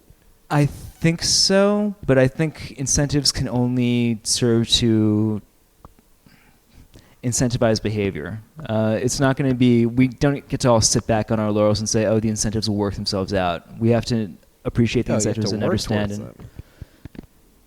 sorry. No. And actually be an Apologize. active part of defending Bitcoin. Like, if you remember the UASF, we could have all just sat back and said, oh, the incentives actually, they dictate that, they tell us that this is all going to work out for the best. But that doesn't mean you don't have to run your own full node, and you don't have to be on Twitter yelling at Jeff Garzik for his off by one error, and you just have to like sit back and let someone else do With the work. Jeff who? Who's that dude? Sorry. He's the guy behind the Metronome? that ICO guy. What was it? Fuck that dude. man. United Bitcoin? How do Oh you my god. how do Let's you throw take all of Satoshi's coins and then we're gonna KYC you. Wow. And this is the future of Bitcoin. That's a great example of when I said the people who were part of scams just fucked out the Cayman Islands and are off spending their money from the .com days. Jeff fucked it up. He's fucking poor, man. Well, He doesn't have Uncle any Marty money. over here is more of a conspiracy. What's the word I'm looking for? Not apologist, but not apologist. What's the word I'm looking for? Enthusiast? Not enthusiast either. Conspiracy enthusiast is a great I'm sympathetic to some of their views, and You're a sympathizer. like people like Jeff Garzik and Mike Hearn. Like looking back, like Mike Hearn was a spook. those guys were obviously spooks, right? Like Well, Mike Hearn definitely. Garzik probably too. Garzik. Like he went to KYC everybody and move everybody to Fuck, man. Metronome. Like Steal Satoshi's that's another coins. freaks. If you're listening out there, factor this into your threat models. There are spooks, government actors, people that are trying to disrupt Bitcoin. Is that conspiracy? You know what? No. If I were coming at this ex nihilo, I would have said yes, but we've seen too many issues in the past with developers attaching themselves to open source projects and then suddenly introducing bugs that just miraculously break encryption. That's happened in Debian, that's happening in Apple's SSL implementation. It's a common tactic. You get like a researcher, an Such a academic. good tactic. Yeah. No, I agree completely. I just wanted to hear you say it. Do I So want to hear it? Do I appreciate think you. those guys are doing it? I have no proof. Do I think it's rare? No, not at all. Well, I'm very happy that Garzik and Hearn have been thrown out of the system. Hey, man, there's always Ethereum. Do you remember Hearn's R3 tell-all, New York Times, Bitcoin's dead, R3's the future, I'm gone? I love the chutzpah of like unilaterally declaring like that the Bitcoin experiment has failed. Like It's failed. Satoshi, is that you? At like $300. Yeah, it's over. It's done. Wait. People wonder why we are like aggressive, you know? Like that's what happens. Like you attack us, we get aggressive. That's like I don't want to get too far into. Number one, the whole concept of conspiracy has been bastardized. Like conspiracy is the meeting of minds to conspire against another mind. Like go back to Cato, go back to the Catalan the Catalan conspiracy, which is literally the prototypical example of rhetoric in the world. Is about a conspiracy against Catiline or against Cicero. Catiline conspired against Cicero to kill him, and if you translate that Latin, it was a oration by was it Catiline or Cicero who got conspired? It was Cicero who got conspired against by Catiline, but the Catiline conspiracy oration is literally one of the cornerstones of logic, like in the academic world. Like conspiracy is a real thing. Like people have this connotation of conspiracy theories like, oh, you're a loon if you believe in a conspiracy theory. What a conspiracy theory is at the end of the day is that you had one or more persons conspiring against one or more entities on the other side. Like, So my favorite conspiracy theory is that Alex Jones is a government agent designed to make all conspiracy theorists look crazy. And I think that is the ultimate conspiracy theory. I think it's true. I actually wholeheartedly believe that one. Because it basically, when Americans hear conspiracy theory now, they think Alex Jones. they right? shut off. Right? They shut off. And he has fucking horrible arguments. And he operates from a horrible basis to begin with, and it disingenuizes all of us. I don't even know if that's a word, but it makes us all look like we're fucking crazy. And so that's my favorite conspiracy. Well, yeah, this gets back to like Orwellian naming and shit like that. Like just the fact conspiracy theory, when you break down the etymology of the words, in that there's nothing nefarious about it. Like a conspiracy, again, is two people conspiring against another party, whether it be one or multiple people. This is a fact. This is just like the way this is the way the words work. This is how they work. And like to think that there aren't people, like we are conspiring. We conspire to give information to people. There's no conspiracy. There's no conspiracy. No. Oh, shit. I thought we were here to manipulate the spot price of Bitcoin. Am I at the wrong podcast? Orange yeah, you coin are. good, number go up. We're trying to push it to 11K right now. Yeah. What I heard China just accepted Bitcoin as a global currency. We had I don't know, did you listen to our live episode in San Francisco? Yes, I did. I'm familiar with Sixth Strength Matt. So I literally told everyone in the beginning of the episode, I was like, market buy Bitcoin, so the price is higher when we quote the price. And that was like at the local top. We fucking hit like 13K, and then it just pummeled on everybody. I felt that a little bit about that. This is officially the longest episode of Tales from a Crypt ever. We've hit 3 hours. I don't Wow. think do any of our rival podcasts ever hit 3 hours? Joe Rogan's hit 3 hours a couple times. Oh wow. I'd like to. Yeah, I agree. He is a rival podcast. Nice.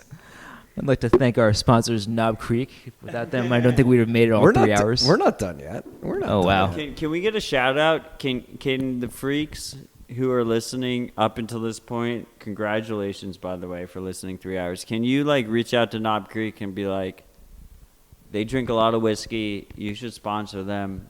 And I don't know, like Chandler Bitstein, like there's some kind of connection between whiskey and Bitcoin that we can hit here. Both very low time preference. Yeah, exactly what Marty said. Just do something like that. As long as anyone doesn't find out that my real name is Tur Demester, that's all that matters. Just keep quiet on that, guys. Yeah, But- I hope you keep that in. How can we Classic Tur. end this on a good note? Arbed, what are you thinking? Like right now, what is the overarching landscape of the space and the space? Okay. It's 2019 now, and right It's now... almost 2020. Yeah, almost 2020. We're just now at the point where people are interested in the space, but starting to lose interest in shitcoins. Like, I can have conversations and say, I'm Bitcoin only, and have people take me seriously. There was, up until 2016, nobody wanted to talk about it at all, and then they didn't want to talk about it because they wanted to talk about their shitcoins, like Matt just was saying earlier. And now we're at the point where we can say, okay, Bitcoin only, you had your ICO fund, this is what we want to talk about. What excites me for the future? Schnorr and Taproot. And, one of the things that can, since we have time, why don't I fill a little bit there? Let's do it. I'm really annoyed how much hate Lightning gets, even if you don't... Get so much hate. What the fuck, man? Even if you hate Lightning and you don't believe in Lightning and you think Lightning's going to fail, you should thank your lucky stars that you are not competing with the likes of me for space on the next available block, and instead I'm on the Lightning Network. You have to understand that's how it benefits you. Even if you're not using it, you would have been competing with people for fees who are using it now. Get that through your heads. It's fucking optional. Right. It's optional. That's the beauty. The whole beauty of it is that it's fucking optional. So that's my first rant. The second rant is because people have tied together SegWit and scaling and Lightning all together in one. They've missed out on one of the cool benefits that I think SegWit has provided from day one that no one's really focused on, which is script versioning. Right. Which is freaking amazing. So I'm really looking forward to the combination of Taproot and script versioning being available in mainnet. That might take a couple years to get live. I think Peter has a BIP that's currently in the request for comment phase that he pushed a few months ago. Does script versioning have to do with Beck 32 in particular? Because there's 16 versions of Beck 32 that we can go through, or 17? Yeah, I don't know that they're strictly related, but script versioning is related to SegWit. SegWit V0 is the current version of script, and the idea is you can have multiple different script versions. Yes. And the Beck 32 address structure allows for 17 iterations of the script versions, but even within one script version, you have something like 256 versions as well. Believe that's true. I haven't looked at the BIP in a couple months, but yeah. Yeah, it's like sounds right. 256 to the 17th power, the amount of script versions that you can fit. But that's something that it's crazy. It's like Bitcoin's evolving, and we're having to adapt to these new realities, but we're finding that they're making Bitcoin more useful at the end of the day, right?